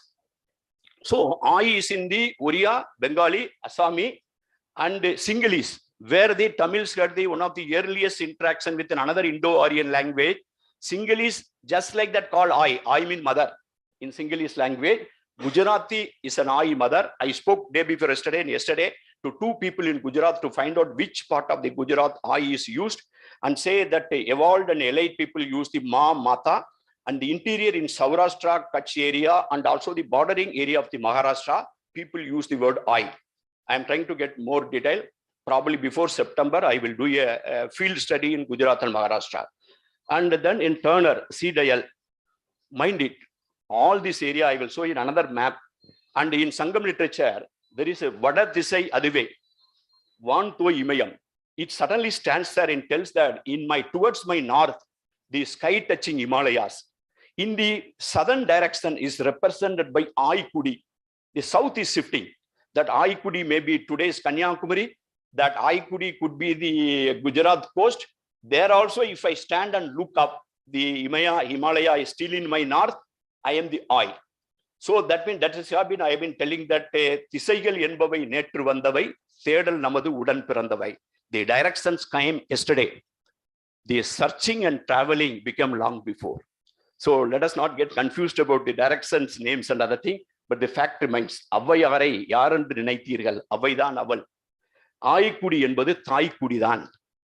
So there is a Sangam literature, and mind it, Aikudi is associated with one particular geography in Sangam literature. Pudini, in a kind of forest called Pudini, belonged to Ai, the forest in which an elephant was chasing away a lion. In India, lion never traveled beyond north bank of Narmada. Lion never lived in the peninsular India. Read the Valmiki Thappar's book, The Exotic Aliens. It's been very established. Then in which forest? In the Ai forest, Pudini forest of Ai, where a elephant was chasing a lion. And which was Ai? Which Ai we were talking about? That's the reason we have to look at the context. So this is a kind of thing. I'm showing a map. This is Ai in Indian subcontinent. DEDR 364. I call it a island, like a Thailand. So that will be a topic of my September talk, the island. This is, I have put it here. I think you see it, I don't know if you'll be able to see that. I have put it a two color. Indo-Aryan languages, it's a pointer. Okay, yes. You find Assami, Indo-Aryan language, I put in that color. Oriya, Indo-Aryan languages, Bengali, Gujarati, Marathi. I have put it in this color. All others are the Dravidian languages. I have put it in this particular color. This is the Indo-Aryan languages. I have put it in Sinhalese with the I. This is the map of the island. This is the map of Amma land. This is where the Amma of the Indo-Aryan gets into its Sindhi. Sindhi is Indo-Aryan languages spoken in Pakistan and the Sindhi region. Interesting. You know that what is mother called? Amma. And then Brahui, you know that what is the mother word? Amma. Very clearly, go to the YouTube and look at the Brahui dictionary. Listen to the mother word in the Brahui man saying clearly Amma. And then come to the Dravidian area. It's all, we all know that thing. So these two maps say something else. In my book, I also in 2016 talk, I delivered a talk called Pot Route, where I have marked the BRW pottery, painted graveware and northern block painted ware in the subsequent. In the sequence, I had put a comparative map of that particular thing. It was a part of my book. I am now, this is the block and red ware areas in India. And if you superimpose that map, these two maps, you will find Ai and Amma area will come on the BRW. I mark my word, the entire the area, eastern Uttar Pradesh, Sonbhadra and Ujjaini, Sirand, Bihar, and the entire Orissa, entire Bengal, entire Assam. It's a BRW area where the I word is spoken. So I am trying to get the bottom of it. It's only just a curtain raiser. I cannot say that. I am going to further research on it over the next few months. I'll come with you more definite words in September. And the Amma land, this is a BRW sites. Okay. Then the maiden of forest. We said that already they were telling that it is a forest oriented, maiden of forest. Again, maiden of ocean. Is an ocean knowing people. Indus people cannot be non-ocean knowing people. Ocean was a part of it. They were the exporters. And the goddess of the town. These 2-3 elements I have taken. Selvam Selvi. It is a kind of the terminology used. Tunangai, Anangai. Say there's a time is not there. I will say that. Goddess of Elil mountain. Elil mountain belonged to Nannan. Ongu Pugal, Khan Amar Selvi. Khan means forest. The Selvi, the goddess, that means the goddess Selvi means is a young goddess. Goddess located in forest and very, very famous forest. People associate that with the Vindhya region, Vindhadavi kind of thing. Is a Nannan area. Punbadu Punganat Nannan. He is associated with the Nannan of the Punganam. So we have done a detailed study about locating him. And this is a Saptasring Saptasring in Maharashtra. This is a goddess temple there. We have done a survey of the entire area, matching this place name with the Sangam place name, and place name associated with the Nannan alone. What Sangam literature says that Param and Yelil Kundram, his hill, his river, his mountain. We are located in this particular region, which is being talked about the thing and all. Then this is a Kalayamar Selvi, who is riding on the deer and a thing. She is a Kalayamar Selvi, is a kind of Durga associated. It's an Adichanallur, and again it's in Tamil Nadu. It is found. Then again Kottravai Kolam Pundu or Pavalavalai Seritar. Normally in Tamil Nadu, even Silappadigaram, Sangam literature, there is evidence saying that while doing the worship, instead of adorning a big statue, they will adorn a young girl and put all this particular decoration on her. She herself is the goddess. In the Sangam literature, in Silappadigaram, Kottravai Kolam Pundu, Kundra Kuravai, Tunangayam Kuttu. All these things, again in the Indus, they say, why huge figures are not there? They are saying that probably they all have a small figurine. They were treating like a young girl and they were adorning. Look at the adorned and small, thin and selvi. Kumari, that's a girl adorned as a Kottravai. And Tunangayam. Panikur then can come to the Mangat, specific Mangat. Panikur Adukattu Magalir Mangat. Sangha Ilakyam says that. And the Mangat place, I think, then I'm not taking much time. Kolliyam, Kolli Malai related, Kolliyam Selvi, Kolli Chelvi, Kolli Pavai. All these things are there. This is Sri Mangad Bhagavati Temple in Nathipula in Kerala. Mangad Temple. Kadanda Kalamdan, Namai Kadanda Selgiradu, Mindum. Thai Purinda Nadamum, Tamil Nadanda Tadamum. And then Perungadal, there is another goddess sitting overlooking the sea. Perungadal Parapin Amarandu Urai Anango. She is the goddess of the ocean. There is no mention in any other literature that this much of celebrating goddess of ocean. In Orissa, Sunil knows that there is a goddess temple where I went, Damrai. Mind it, her name is Ai, Damra Port. And the same thing went to Bangladesh, Damrai temple in Bangladesh, in Paradip near thing that I've been to the temple. Do you know that what is offered to the Damrai?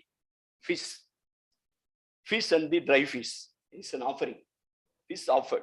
And later on, some people will say this is a kind of that area, even God is offered with that. It's called Damrahi. And then this is a thing, goddess of the seashore is in Tamil Nadu, where you find the temple. Compare that with the Agananur temple on the thing for the goddess, and the sea goddess of Lothal is a sea goddess of the Lothal. I have surveyed a lot. I'm just want of time. I'm not saying that. Third Selvi. First we saw Kanamar Selvi, Kalayamar Selvi. Then we saw Kadalgelu Selvi. Now we are saying the Tulnagar Selvi, the city, town Selvi, and the Chemin. Then Chemin Anayal Tulnagar Selvi. And here the article of Dennis Hudson, very famous author. You must be knowing that. Is one of the very good researchers. You can look for him. Dennis Hudson. In his article, the last page, it's interesting. I was surprised. He says the idea that cities and constellations are manifestations of the same goddess may prove to be helpful. Then he says, in fact, the connection between the southern Madura, what we call in our Kumari Kandam hypothesis, Ten Madurai, Kabadapuram, and the current Madurai, this scholar says that the connection of the southern Madura and other Urs with the Indus Valley cultures may be quite direct down the western coast by way of Gujarat. Is it possible then the Angayar Kanni Meenakshi, the carp-eyed city goddess of the Madurai, once had a sister Urs in the Indus Valley? This is a way, I think the scholars, independent scholars, is a dancing girl or Selvi. I would like to ask a question. Why mother goddess, female deities are lean and thin? Kosambi says, probably a girl is adorned as goddess and rituals were done. There was no need for a larger images. Silappadigaram, hunter clan appears as a mother goddess and does the rituals. Vedar Sirivi. So, Kottravai Kolam Kondu oru pen Pavalai Valai Serindal. Valai Serindal. Kaila, Pavala Valai Serindal. So, I don't think she's a dancing girl, could be Selvi. and a conch shell on her forearm. Hard to get like the mountain deities. Agananuru, 191 Ammuvanar. She says the pretty young woman wearing tight bangles made from conch shells. We are yet to get a kind of buried female figurines in Tamil Nadu buried with the conch shells. But from Kodumanal, Kiladi, everywhere we find the conch shell factories. Conch shell being made. Conch shell from, it's a very, very important thing, I tell you. We need to really thinking even in Gujarat and that area, even today people are wearing conch shells.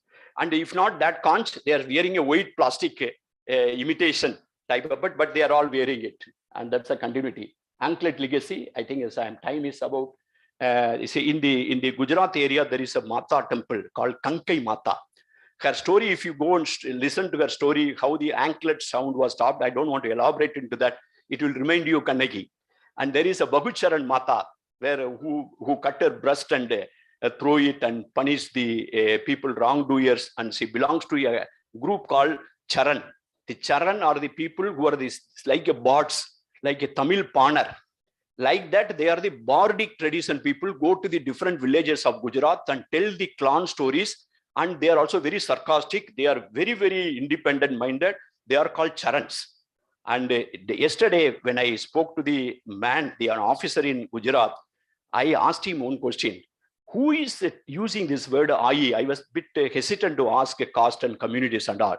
He told that, sir, there is a group of people called Saran. And they use the word IE. And that story connects them with the Bahucharan Mata and the breast throwing goddess and the Kannagi stories. Mangala Devi temple in Kerala and Kannagi statue and other thing in Tamil Nadu. Kannagi Amman Koil in Sri Lanka, where the IE land, I told you, where she celebrated. And this is a map which we generated 2 years back based on 2018 electoral roll of Tamil Nadu. And searching crores of voters' name, we found 27,000 odd individual girls are having name Kannagi. Kannagi is supposed to be an unfortunate youngster who lost her husband to another lady, who then husband got killed by another king, and that unfortunate is supposed to be a lady. 27,000 odd people, young girls, are having her name proudly, because in Tamil Nadu she is considered to be a symbol for asking questioning the king, questioning the governance, questioning the government. So in Tamil Nadu, people are very much keen in questioning. So that's when historic. So Kankai Mata temple in Gir forest. This I am planning a visit to that area, Bahucharan Mata. And then the dethroning of Mother Goddess. In the over a period of time, Mother Goddess is getting dethroned. 3 methods are used: marriages, marry Parvati to Shiva, and make Murugan or Subramaniam as the Kotravai Selva, Kotravai Mahane, you call. Earlier she was unmarried or no son was identified. Give her a son and give her a husband. It is called marriages. So it is a mergers in the corporate language. Amalgamations. Amalgamation, yeah, Palayon Maruga, Palayon Pudalva, Palayon Maruga, and Murugan, Kotravai Mahane. These are the thing. And the takeovers. Then worst case, you take over the goddess. So this is how we got corporatized. And then mergers and amalgamation, takeovers, these 3 methods, the dethroning of the Mother Goddess in India, but she could not be dethroned. She is still there. And I'll tell you, in a Hindu temple, in the outskirts of Chidambara, in Tamil Nadu, everybody will ask that in your house is Madurai or Chidambara. Madurai means where the lady has had a greater say. In Chidambara means where the male is dominating. This is the way people communicate. This is a story in Chidambaram, and there is a competition between the Shiva and the Parvati, who is more powerful. And then they want to go for a dance competition where the Brahma and Vishnu are the umpires. And then the Parvati, naturally, she's being a girl and the dancing girl and very good. And then she is actually excelling. And Shiva is almost going to lose the game. Then he plans and converts that particular thing into a Rudra Dandav type. He raises his leg into something like this. You propose that this is my leg. So suppose I raise this leg like this. And then she is trying to repeat it out of modesty, like being a lady. Suppose you raise your leg like this. It's like a gymnastic is getting into that. She is out of modesty, accept the defeat. And then this is the Tandav of the Shiva. and she is defeated, and she goes outside Chidambaram. This is called the Tillai Kali Amman Temple Koil, in the outside, the outskirts of Chidambaram, not inside. Yes, Ellaikku Appal, Tillai Kali, Ellaikku Appal. That is where the dethroning of Mother Goddess took place through a dance competition and many things. And then you see in Meenakshi Kadambavanam, and again associated with the Kadambavanam, Mahan Murugan associated. She is the Kadambavanam, queen of the Kadambavanam, getting married. But in Tamil Nadu, in Madurai, the temple is called Meenakshi Sundareswara temple. But 60% of the fellows, 50% of the fellows will just go and worship only Meenakshi without going to this Sundareswara darshan. He will go away. That can happen only in Madurai. And if I go 10 times, I only 2 or 3 times I will feel like seeing Shiva. But I return back with the Meenakshi because I go to see Meenakshi only. So in Madurai, it is a normal thing. But then only few fellows will go to both. And I have not come across any fellow goes only to Sundareswara because Madurai is the Meenakshi place. So still not totally dethroned. And probable kinship terms in IVC, as I told already, is an eminent scholars are here. It will be too much overstretching to say that in Tamil, in the Indus text, this is I, this is Thai, this is Murugan. No, I would never venture. But I feel when I get into the deciphering, I will clearly accept because of this body language, because of this contextual, cultural thing, because of the linguistics mapping, I anticipate this word to be a proto word, and I anticipate in this context a word like this is I am expecting that. So I will admit that I am expecting.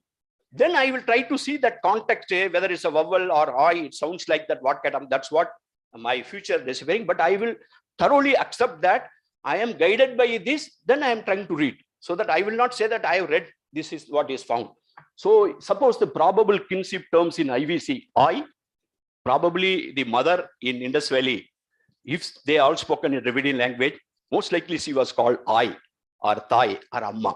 Because in Brahwi, in Sinhalese, in Prakrit, Gujarati, entire pathway BRW area is I and Amma is there.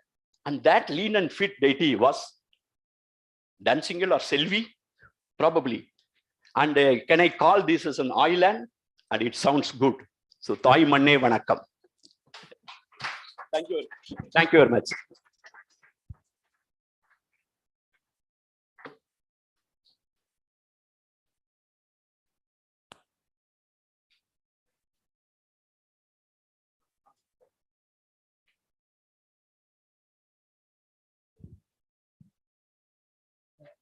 An excellent paper from the it is a great eye opener for all of us. When you are going for a study, you should not leave any subject, whether linguistic, literature, archaeology, landscape, ritual, or religion, without touching anything. That's why we used to say that don't be an archaeologist, be a human being, so that you can understand the entire scenario of the things, taking from 5,000 years ago, from Indus Valley down to the present day. He has connected through linguistic and literature. So thank you for making this great effort and bringing the evidence in front of us. However, we are running out of time. We will try to make the presentation of questions in the after that, both sessions will be put together and we can raise your question and get clarified. Thank you very much. I would request Professor Vasant Sinde to deliver his lecture. And this is a new area. As you well aware that Dr. Vasant Sinde is one of the greatest scholars of India, a great son of motherland. And he has developed the Deccan College in the quarterly in the scientific line, and he is still working on it and as a director of the course. And his recent evidences from Vakikedi has opened a new area for understanding the art of civilization. And that is one of the areas is called DNA. I would request Professor Vasant Sinde to deliver his lecture. After his lecture, both the paper together are your answer. Thank you.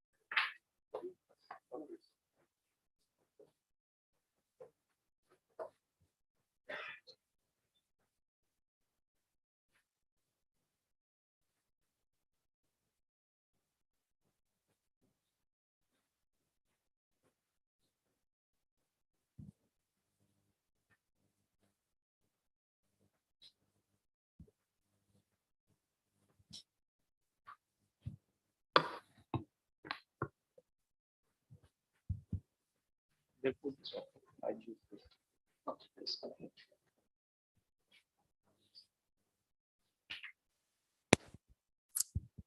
Yes, that's okay.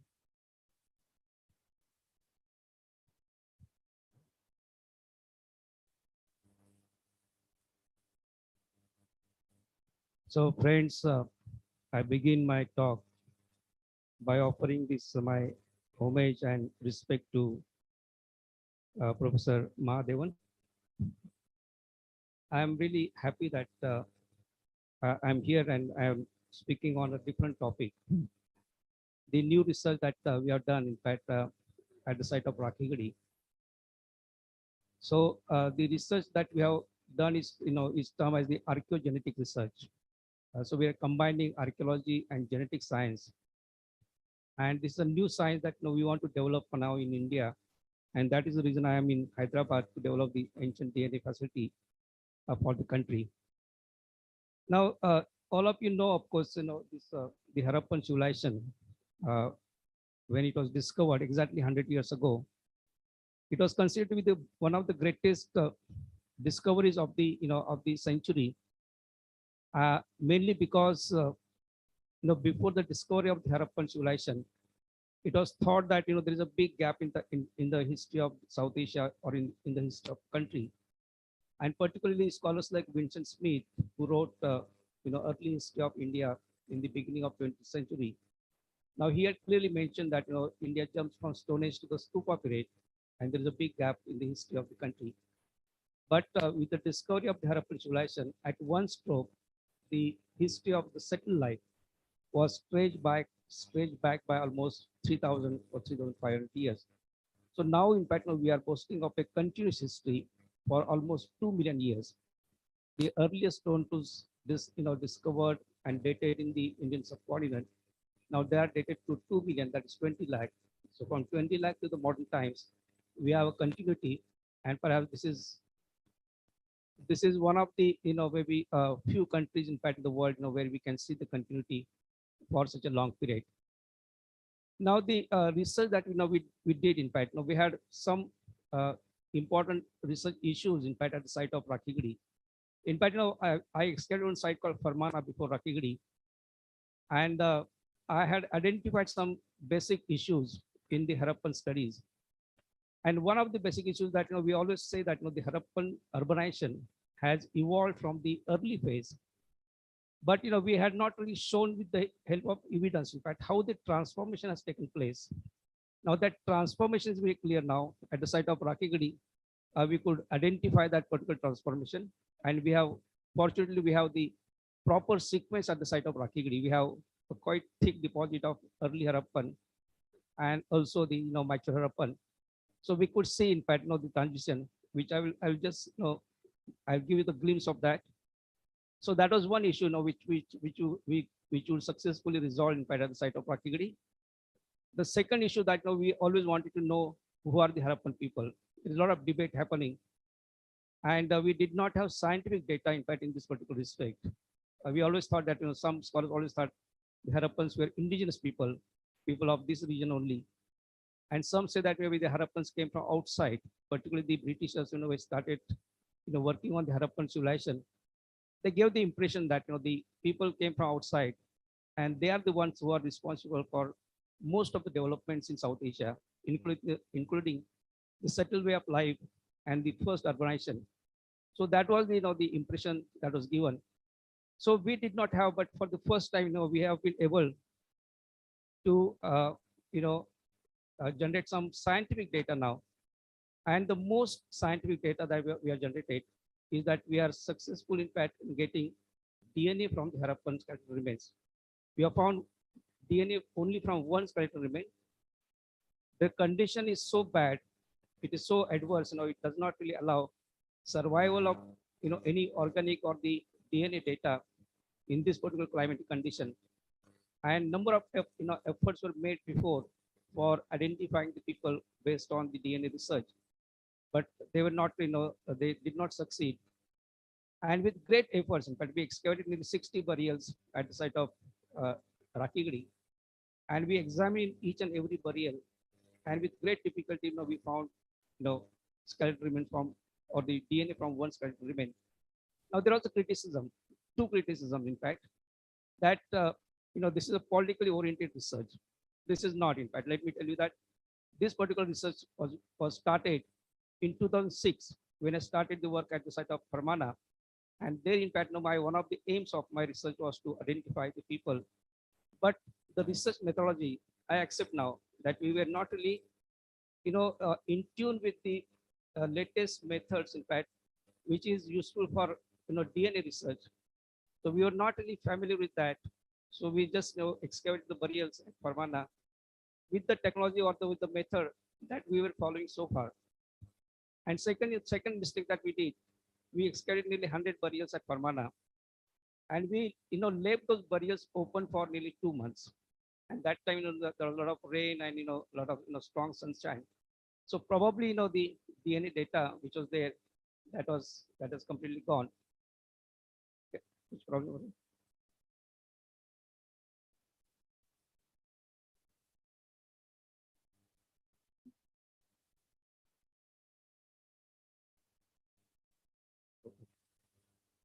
So I'm not going to discuss at the early part, but this the method that we was not conducive for DNA research. We should not have left those burials open for such a long period. And thirdly, we allowed, because our intention was that people come there and they see the evidence that we have excavated, so that any misunderstanding that people have, that that is automatically taken care of. So for that reason, in fact, we had kept the burials open. But then we realized that after that, after 2 months, we started extracting DNA, but we failed. Suppose we had succeeded that time in 2006, 2007, we could have published the data, in fact, in 2009 or 10, and the results would have been the same, because the DNA data that we have we have generated now, that is the most scientific, and that is in the public domain. So anybody can see the type of data that we have generated. So that is one criticism which is not really conducive. And secondly, that people say that you have only DNA from one skeletal remain. But let me tell that it is like checking the rice, whether the rice is cooked or not. Picking up one grain of rice to check whether the rice is cooked or not. So it is like that. And the data that we have generated, it is compared with the data available almost all over the globe. So now we know that what is the situation, in fact, what was the condition during the Harappan times. So that we know now. So what we did, in fact, there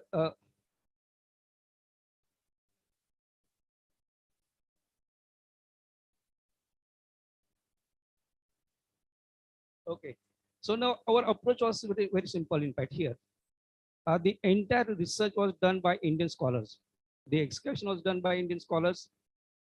The DNA was extracted by DNA scientists in CCMB in Hyderabad. And then the sequencing and interpretation was done. And we were ready, in fact, to publish the data in 2016-17. But then we realized that suppose we publish this data only by the Indian scientists, the European scientists or Americans will always criticize. They will say that you have not done this test or not that test. So what we did, in fact, we prepared 3 libraries, and we supplied 2 libraries to one, Harvard Medical School, which has got the best, perhaps the biggest ancient DNA laboratory in the world. And the second sample was supplied to the Korean scientists. We had collaboration with Seoul National University. And after we got the results from them, we just told them that, you do the cross-checking and give the results to us. And after we got the results, we published that paper, in fact, in Shale in 2019. So now, we know that, there were nearly 20 scientists from 20 countries which were working on this particular sample. So that is the, most important part. So later, in fact, once we got the results from all these three different, groups, then we published, our data. So Wheeler, in fact, and a lot of people said that the Harappan was the Dravidian civilization, and the Aryans came from outside, and they destroyed the Harappan civilization. And this is the data, in fact, provided or found, in fact, at the site of Mohenjo-daro. These are the skeletal remains, just lying in the street in the upper part of the site of Mohenjo-daro. And Wheeler thought that these are the people, the local Harappan people who were killed by the invading Aryans. And this is the evidence, in fact, which provided. But let me tell that this evidence was subsequently studied scientifically by one American scholar, physical anthropologist Kenneth Kennedy, and he did not find any injury marks on the body of the of these people. And his hypothesis that these people died because of two reasons: either they died in some kind of epidemic which must have happened that time, like maybe COVID today, or they must have died because of suffocation, because these cultural remains were found in the flood deposit.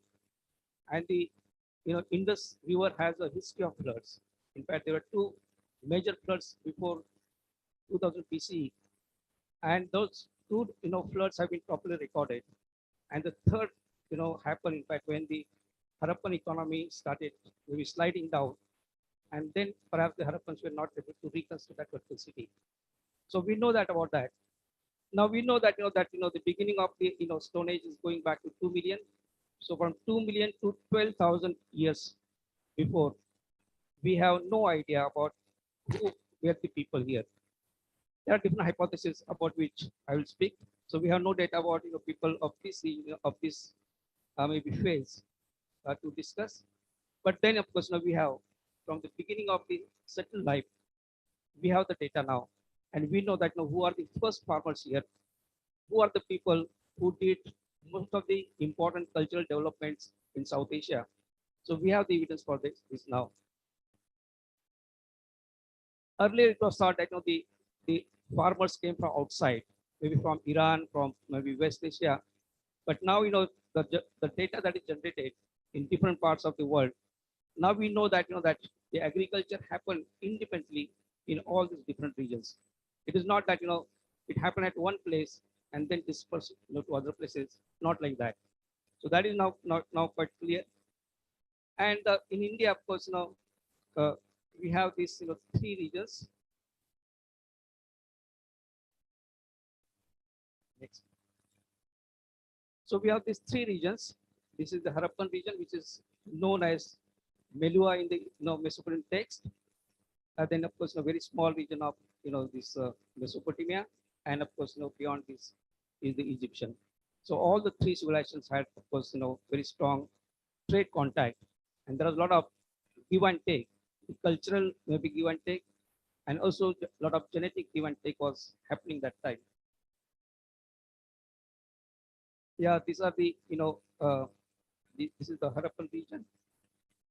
Almost 2 million square kilometer area was occupied by the Harappans, and it was almost double the size of Pakistan. We have nearly 2,000 Harappan settlements so far, out of which there are only 5 major Harappan cities. And before the work at the site of Rakhigarhi, Mohenjo-daro was supposed to be the biggest Harappan city.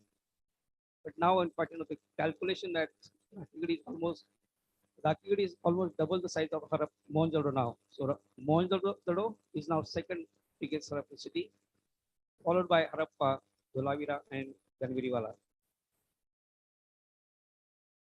And most of the settlements, of course, they are between these two rivers, twin river, basins were occupied, the Indus River and the other one, Gaggar Hakra, or which is known as the Rigvedic Saraswati Basin. So these are two basins, which were occupied. And some of the important sites, of course, were located in the Saraswati Basin. And of course, you can see the location of site of Rakhigarhi which is in the Drushyadwati basin. Drushyadwati is the name given in fact in the Rigvedic text. And today, of course, that basin is called Chautang Basin. So some of the important sites are located in this part. You can see that maximum so the concentration of the Harappan settlements were in fact in the Saraswati Basin, which was so important for the Harappans. We have, of course, from the beginning of settled life, of course, we have strong archaeological evidence. So here, in fact, I'm giving three different sets of evidences to you. One is the archaeological evidence, which indicates the continuity from Harappans till modern time. Second evidence, of course, the genetic evidence, in which also we can see the continuity from almost 12,000 years till modern times. And the third evidence that for the first time, we have also reconstructed the facial features of the Harappans, the 3D reconstruction of the Harappan population. So in that also we see the continuity.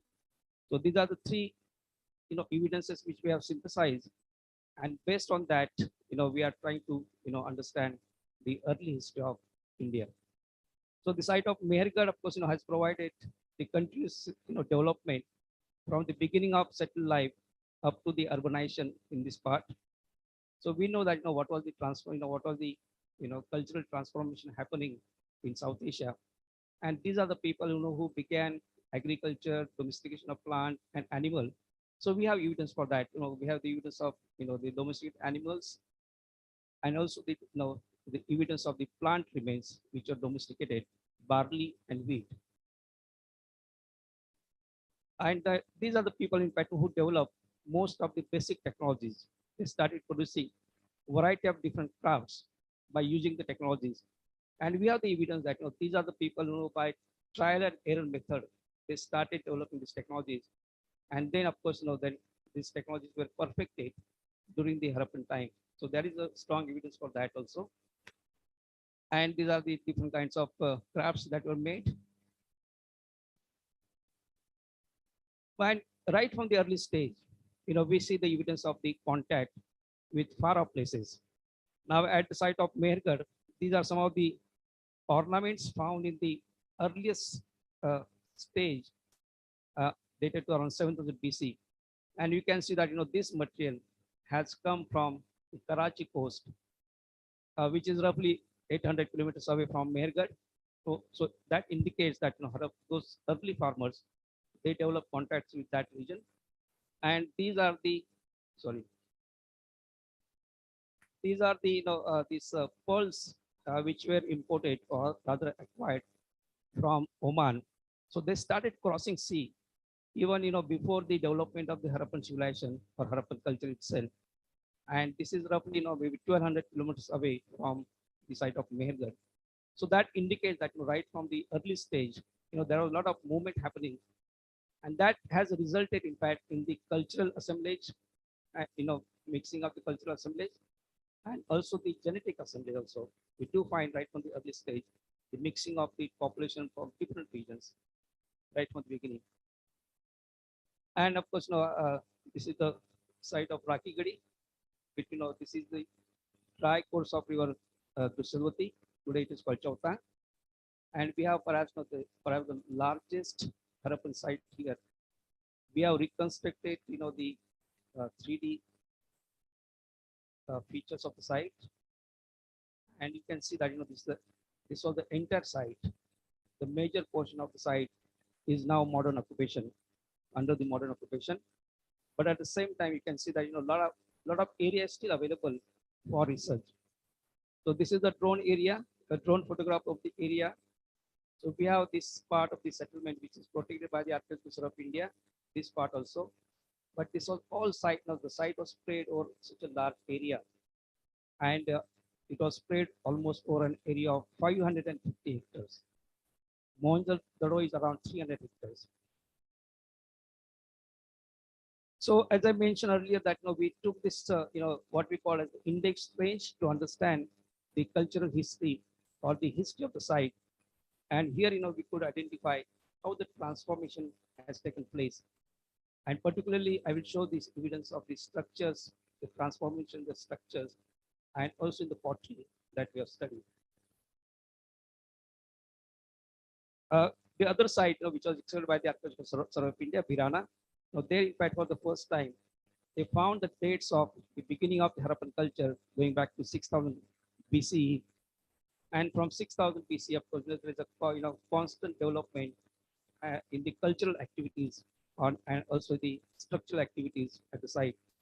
So here, they found a lot of pits in the, in the early stage, and we find the evidence of the clusters of the pits, and these are the pit dwellings, because we know that the evidence from the pits clearly indicates that a family owned a cluster of pits, maybe 3 or 4 pits, and the function of each pit was different. Maybe one pit was used for living purpose, one for kitchen, one for storage, like that. So that is the kind of evidence we find.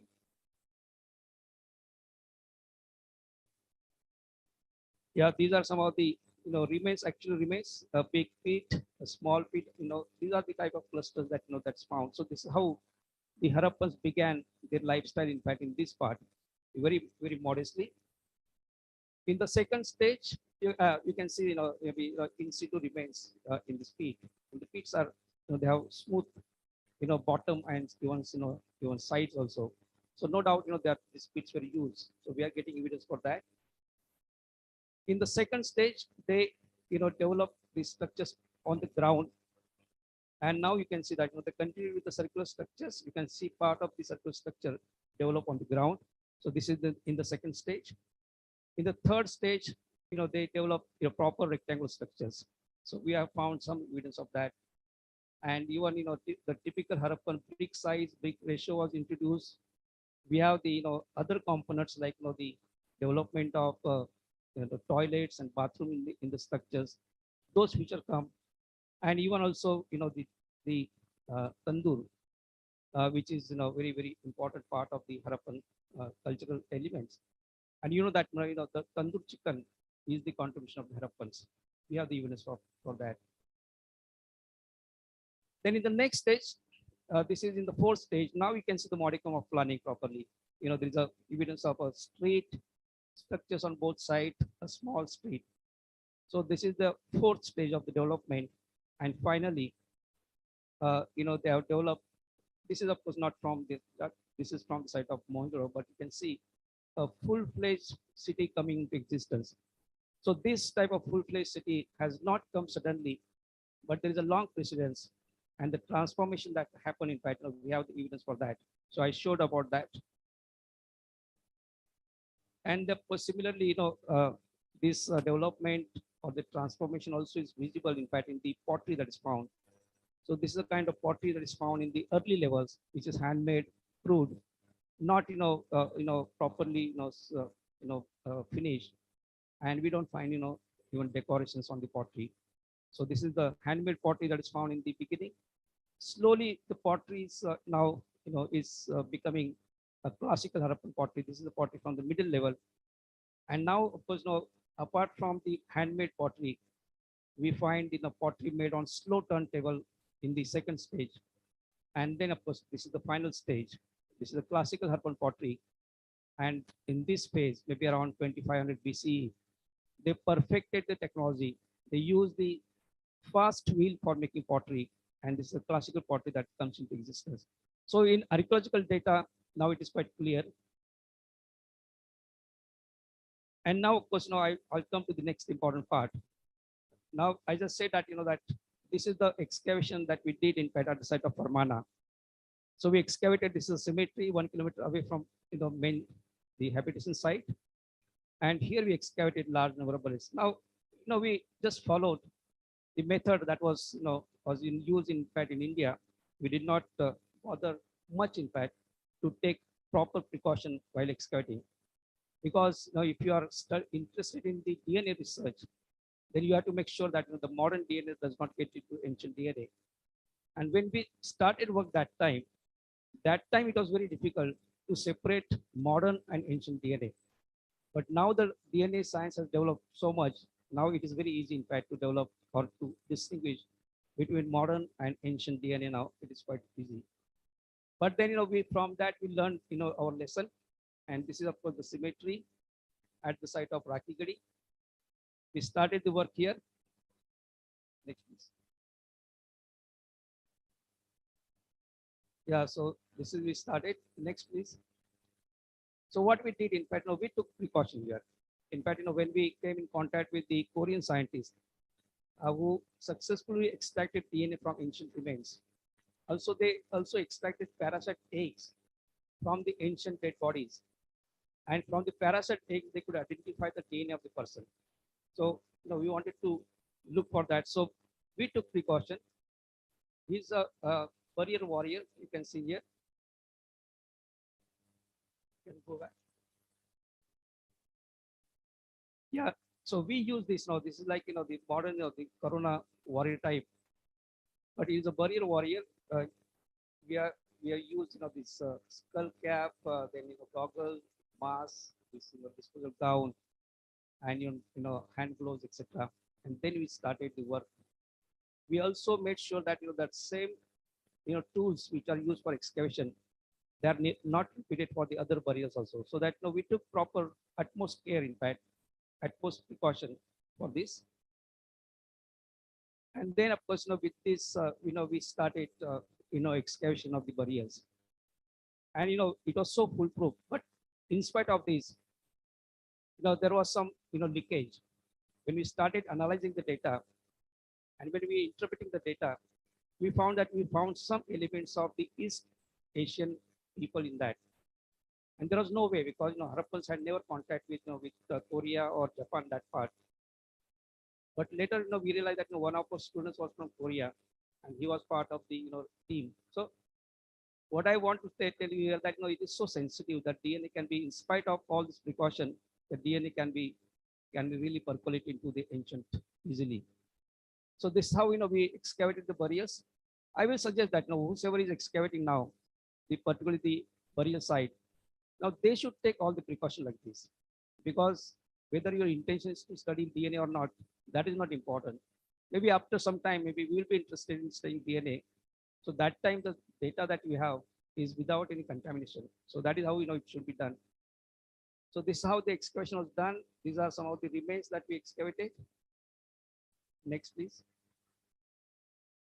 From the burials, of course, we do find a lot of burial goods, and Rajan has excavated so many burials here. So from that, we can make some judgment about the social status of the person or the economic status on the basis of quality and quantity of the data found in the burials. So we have done that particular study also. So after the skeletal remains were lifted, we also tried, to extract any survival of any, parasite eggs, because that is really, very, very important data in all our body. In fact, we have the parasite eggs, and because of the maybe contamination of food or water, and when the dead body is buried, the body, disappears, but the parasite eggs can survive. And that is how the Korean scientists could extract. So there's a new branch now, paleoparasitology, which is developed in fact. So we are also trying to develop that branch in India also. So we did the sampling for that, of course, but we did not succeed because probably the climate is so adverse that it is not survived. But we tried that. And after the samples were brought to our laboratory, what we did, our methodology was simple. We excavated one burial at a time. We immediately documented that burial, and we immediately picked the samples. We wrapped the samples and sent to our laboratory. That is how the method has to be, and that is what we followed in fact here. And because of that, we succeeded in getting DNA at least from one skeletal remain. So this was our the methodology that we adopted. We transported the samples to our technical laboratory. We carried out the anthropological examination. We have published that fully. Then, of course, we have also done CT scanning, and CT scanning is required for the craniofacial or the 3D reconstruction of the people. I'm going to come to that part also. Then we also tried this parasitology, paleoparasitology. We did not succeed here, but I'm sure that we will one day will succeed in that. And then, of course, we did sampling for ancient DNA. And then, we carried out a variety of different scientific analyses by which we could understand the pathology of that period. We could understand, the health and diet of the people. So we have done, detailed study on this aspect also. So finally, the lady luck for us. We tried, we had excavated 60 burials, and we did not find, DNA in any of the 60, 59 burials. And we thought that, perhaps, now, there's no point because the DNA has not survived because of the adverse maybe climatic condition, adverse maybe the condition of the soil. The soil is more acidic. It should be more, alkaline. Then only, the survival is good. But finally, this is the last burial we excavated, and this is the burial of a woman, 35 years age woman. She was very beautiful because she has very sharp features. And finally, we found, we extracted DNA from her. There is a bone called petrous bone, which is here, in fact, in the, just below the ear. So that bone, now, that is a technique we have developed. Now, earlier we used to try, maybe teeth or maybe long bones for the DNA. But over the period, in fact, over the period of 2 years that we were doing, we carried out a lot of experiment, and finally we realized that the petrous bone is the most potent. So there, we developed a technique of drilling, and we extracted the samples from that without damaging skull. We can extract the samples. So that's what we did, and then finally we could get the DNA from this. So this is the first paper that we published on the ancient DNA in shell. That shell has a, is the, perhaps the topmost science journal. It has got 40 impact factor, 40. And, this paper, the title of the paper itself suggests the ancient Harappan genome lacks ancestry from steppe pastoralists or Iranian farmers. So it was clear that, we did not find any genes of the pastoral nomads from Central Asia and also from Iran, because a lot of people say that the so-called Aryans came from that region. They came to India. That was the hypothesis. But in the Harappan population, we did not find that. And then, this research was recognized by one international conference on genomics, the biggest, body. And every year they identify some breakthrough researches. And they identified in 2019, 9 breakthrough researches. And this was on top of that. So that means, that the research that we have done is accepted by scientific community all over the world. And even in India also, except, so-called maybe the amateur scholars, nobody knows, no serious scholar, in fact, has raised any doubt about the research that we have done. Now, I will just mention here, in fact, because a lot of maybe in media here, particularly Hindu, particularly, they have given so much emphasis, so much publicity to the work done by Tony Joseph. He's amateur, in fact. He's not a scientist nor archaeologist, but he has written a book, These Early Indians. Now, he has made 4 hypotheses here. He said that the early, the 4 migrations made present gene pool of India. That is what he believes. So he said that the early Indians, maybe 65,000 years ago, came from Africa. There is a possibility, of course, because we do not have DNA from the early remains. So there is a possibility. So we are not rejecting that part. But Indian agriculturists, the Proto-Dravidians, which happened maybe 5,000, 6,000, 7,000 years ago. Now they came from Mesopotamian region, and they crossed the Zagros mountain in Iran, came to Afghanistan and to other parts of South Asia. Now this is not true because scientifically now through the DNA research, we have now demolished this particular hypothesis of Tony Joseph. Thirdly, he said that Austroasiatics came here, in fact, maybe 4,000 BC or 4,000 years ago. There is a possibility because we are getting some up maybe in the skeletal remains after 4,000, maybe 2,000 BC.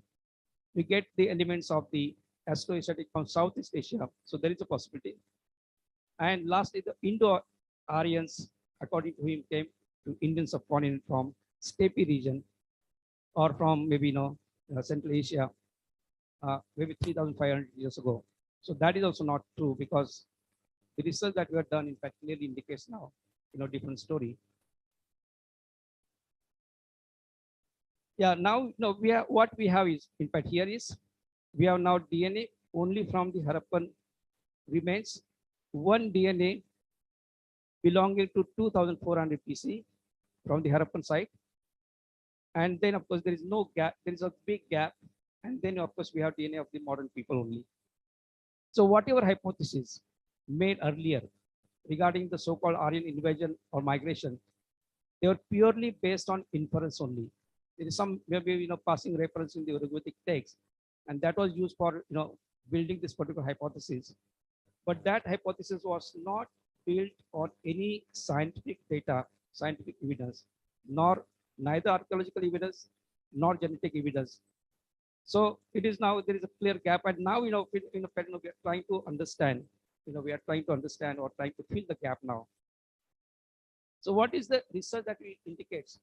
Now we have done this what is called as the genetic chronology. So we have the Harappan data, and we push back the beginning of the maybe genes that are found in fact in the Harappans, and we found that the genes were developed maybe 450 generations before. So that comes around maybe 12,000 years ago. So 12,000 years ago, what happened? The hunter-gatherers, probably from Africa, they come to the Indian subcontinent, to Iranian plateau, and somewhere in Iranian plateau, around 12,000 years ago, they split into two groups. One group went to Iran from there, and they got mixed up with maybe Anatolian people, and the other group came to South Asia. And here the group came to South Asia, they started developing their own very distinct genetic history here.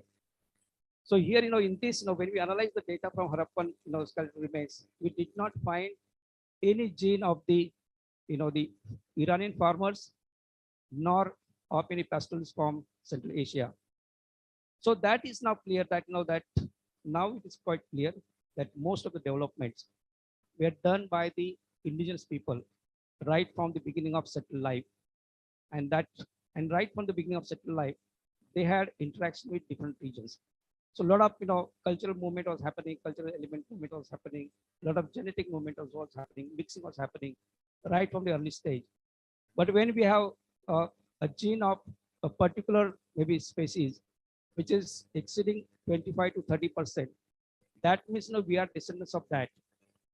And what is interesting that what study has demonstrated that most of us, we have done nearly 2,000 the DNA of the modern people.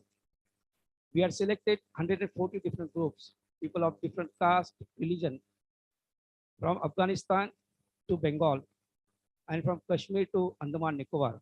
The Andaman and Nicobar is, in fact, Andaman is, they are the real indigenous people of the country.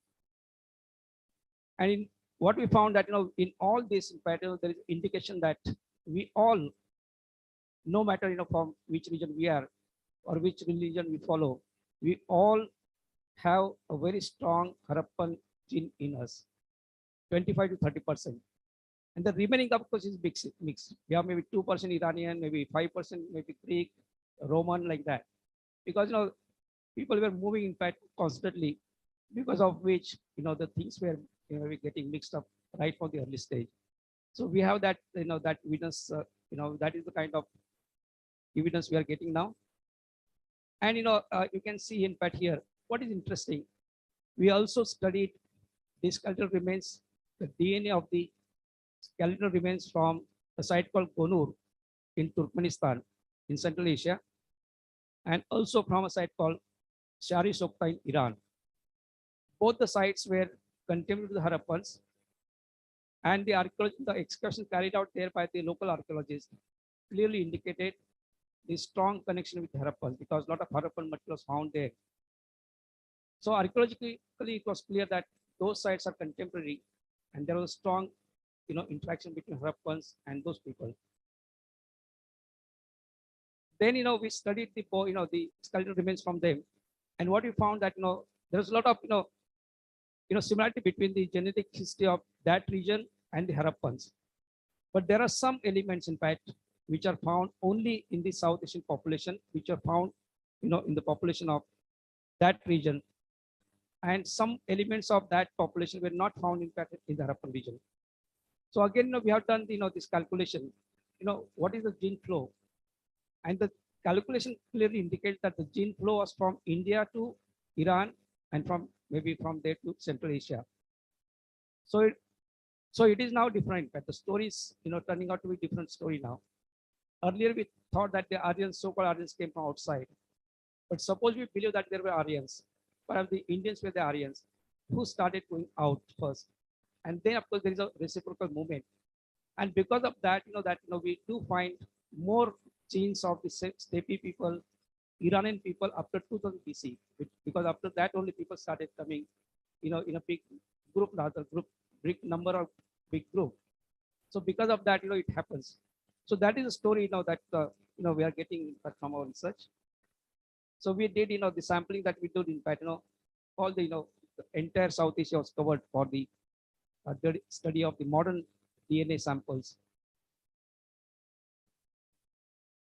Now you can see here in fact the location of the site of Konur and the Shari Sokta, and this is Rakhigarhi.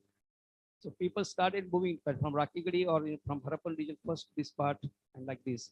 So that is a kind of we are not coming to the conclusion, but that is a hint we are getting at this particular stage. And then how this then the dispersal happened. In fact, dispersal of the Harappan genes happened in fact in Indian subcontinent.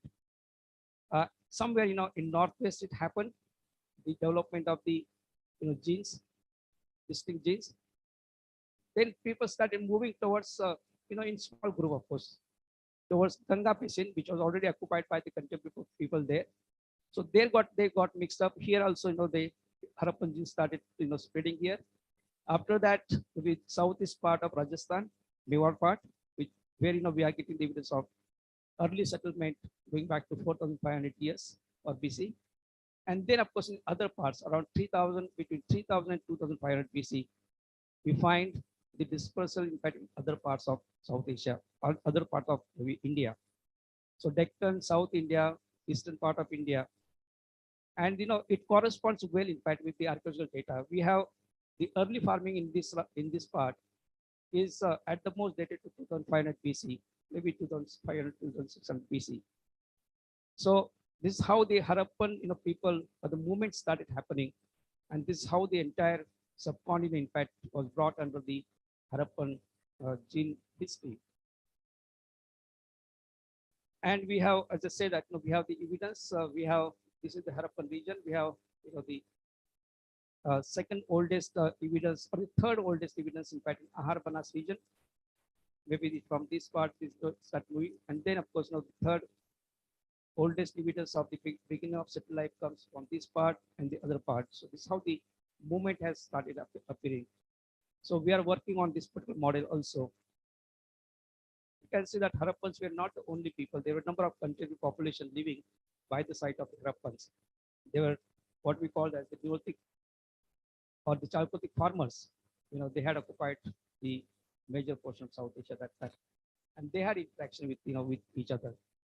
So out of 4 linguistic groups, now we know that these 3 linguistic groups have the same genetic history: the Dravidian, Austroasiatic, and the Indo-Europeans.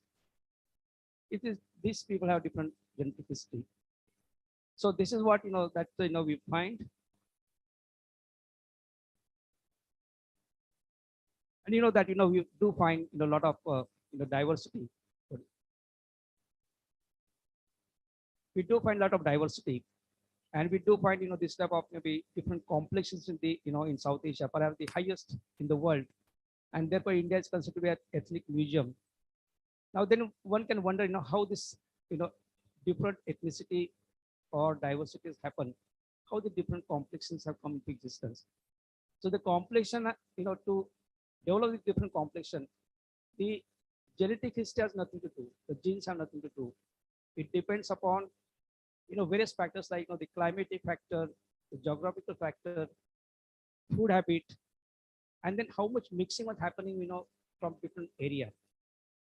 So based on that, we do find different complexes coming into existence in, in South Asia. And then of course, the last part, I'll just show you how we have done the reconstruction, facial reconstruction of the Harappan people, for which we need complete data. This is a boy, Harappan boy of 18 or 19 years old. We have reconstructed its face, and also we have reconstructed the face of the Harappan woman, 35 to 40 years old woman.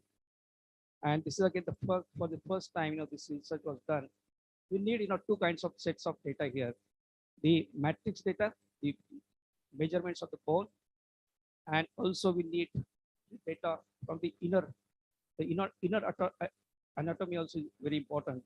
So we did carry this CT scanning of the skeletal remains. So we generated that data, and both the sets of data were fed in the computer, and the Koreans have developed the program for that, and it starts developing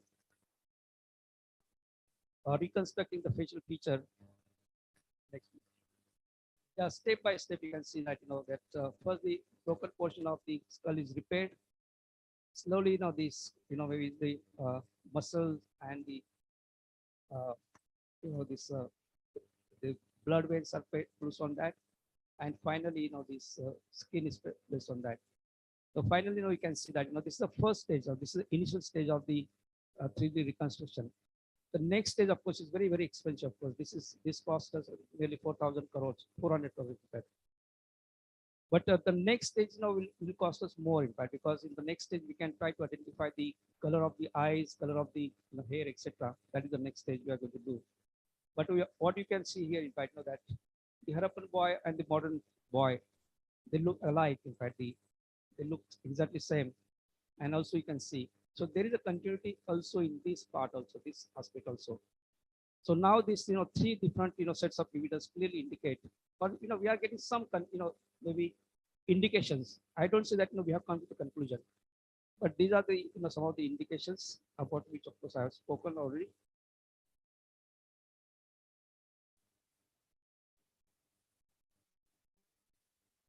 Yeah, we are also future plan, but I think I'll stop here because I'm also getting late. But this is the kind of research that we are doing, and this is the beginning. Of course, no, we don't say that this is the final part of our research. This is the beginning of our research, and the indication that we are getting is very, very very encouraging, and we want to build in fact from here onward now. And again, I like to thank Dr. Rajan and the organizers for inviting me here, and I'm really happy to be here with all of you. Thank you very much.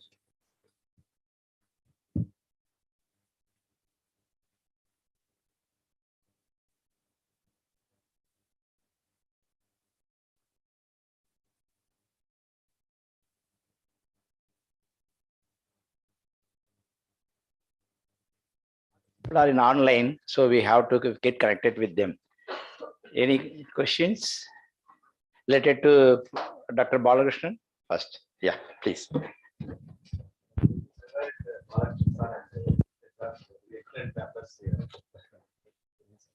I want to support some of the archaeological contacts in Tamil Nadu.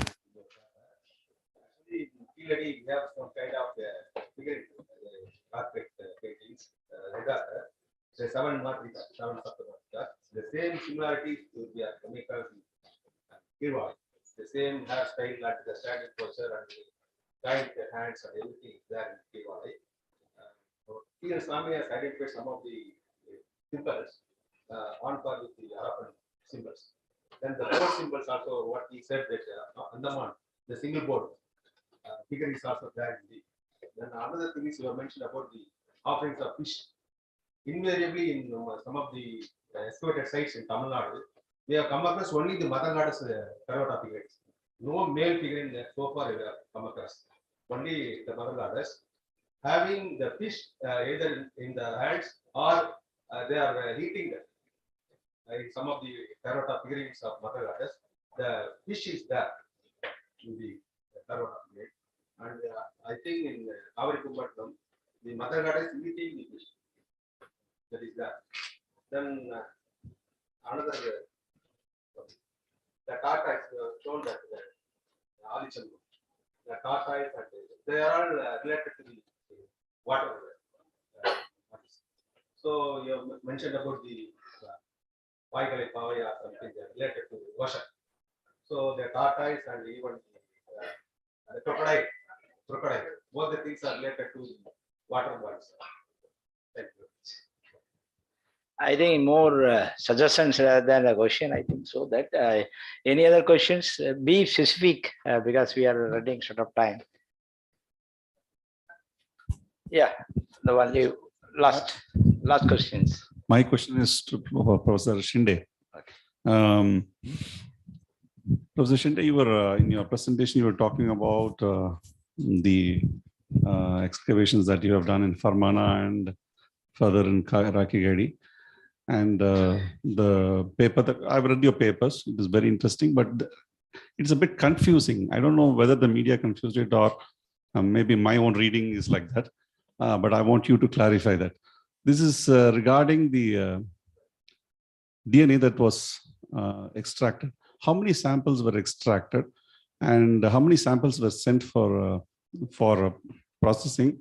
And then based on that, there is a result that there was no migration at all. But are we talking about the sample that was taken from Farmana or Rakhigarhi, wherever, and that period is 3,500 years BCE or late, 2,500 BCE? Well, can we come to conclusion if that is IVC related, and are we confusing with the later people who lived in that region? So based on that, can we say that people never migrated? And how many such samples do you have? And based on how many samples you have come to this conclusion that there was no migration? Itself, I told that we have DNA from one sculpture remains. We examined all 60 burials that we found, but we found DNA only in one burial. That is one thing. Secondly, now the evidence that the analysis that we have done, that definitely now gives us some idea about the genetic history of the people here. Because we have compared with all over the world, and we found very distinct genetic history here. And that when we did that genetic chronology, it became clear that this genetic history was developed maybe some 12 or later. That's one thing. Second, as I mentioned that after maybe interaction with maybe steppe region, Iran, the movement was more. Right? I don't use the word migration. There was a lot of movement happening, and that movement was not started during Harappan times. It was started much before, right from the beginning of the settled life. I mentioned about the site of Mehergarh. So the movement was there right from the beginning. So mixing was happening even before that also. But when we have maybe 25 to 30% of one particular maybe South Asian genetic history. So that means we are talking about the history of South Asian people there. And then we have calculated how many what are the mixing with maybe West Asians, with Iranians, with Central Asians, and also with the even China. So there are some so the mixing was more. It became more once the context was established after 2000 BC. The movement was more, and therefore we get more maybe after 2000 BC more maybe genetic or the genetic elements of Central Asians and the Indian population. And then of course from that onward, we have a number of different people coming here. Huns came here, Kushans came here, etc. So they got mixed up with the Indian population.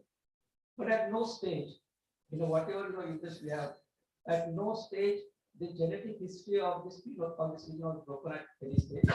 Some of the Aryans came from outside, that is the hypothesis, and they invaded and they killed people.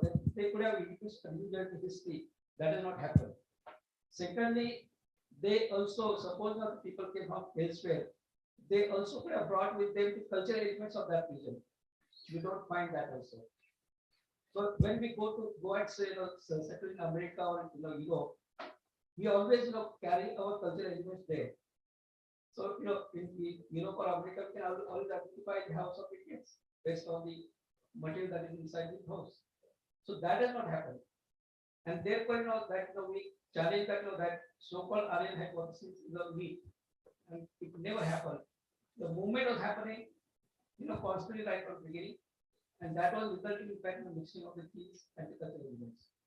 But Indian elements were not displayed or broken at any stage. That is the important result that we get from the system. We don't have time, so you can have a discussion during the lunch break. So, on behalf of the Tamil Nadu State Archaeology Department, and on your own behalf, and on my own behalf, we thank the two scholars for making this memorable presentation. Thank you, one and all. We will assemble here back around 2 o'clock. Give a great applause for the presentation of these scholars. It's a time to honor them. I would request Dr. Cherian to present a memento to the first scholar, Dr. Balakrishnan.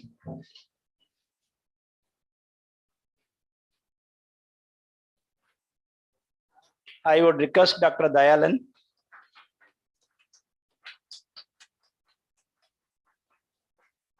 to present the memento to Professor Vasant Sindhi.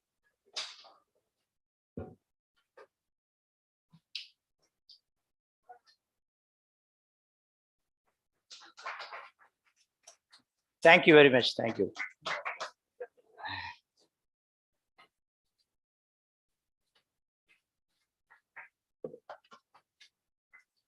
Thank you. Thank you.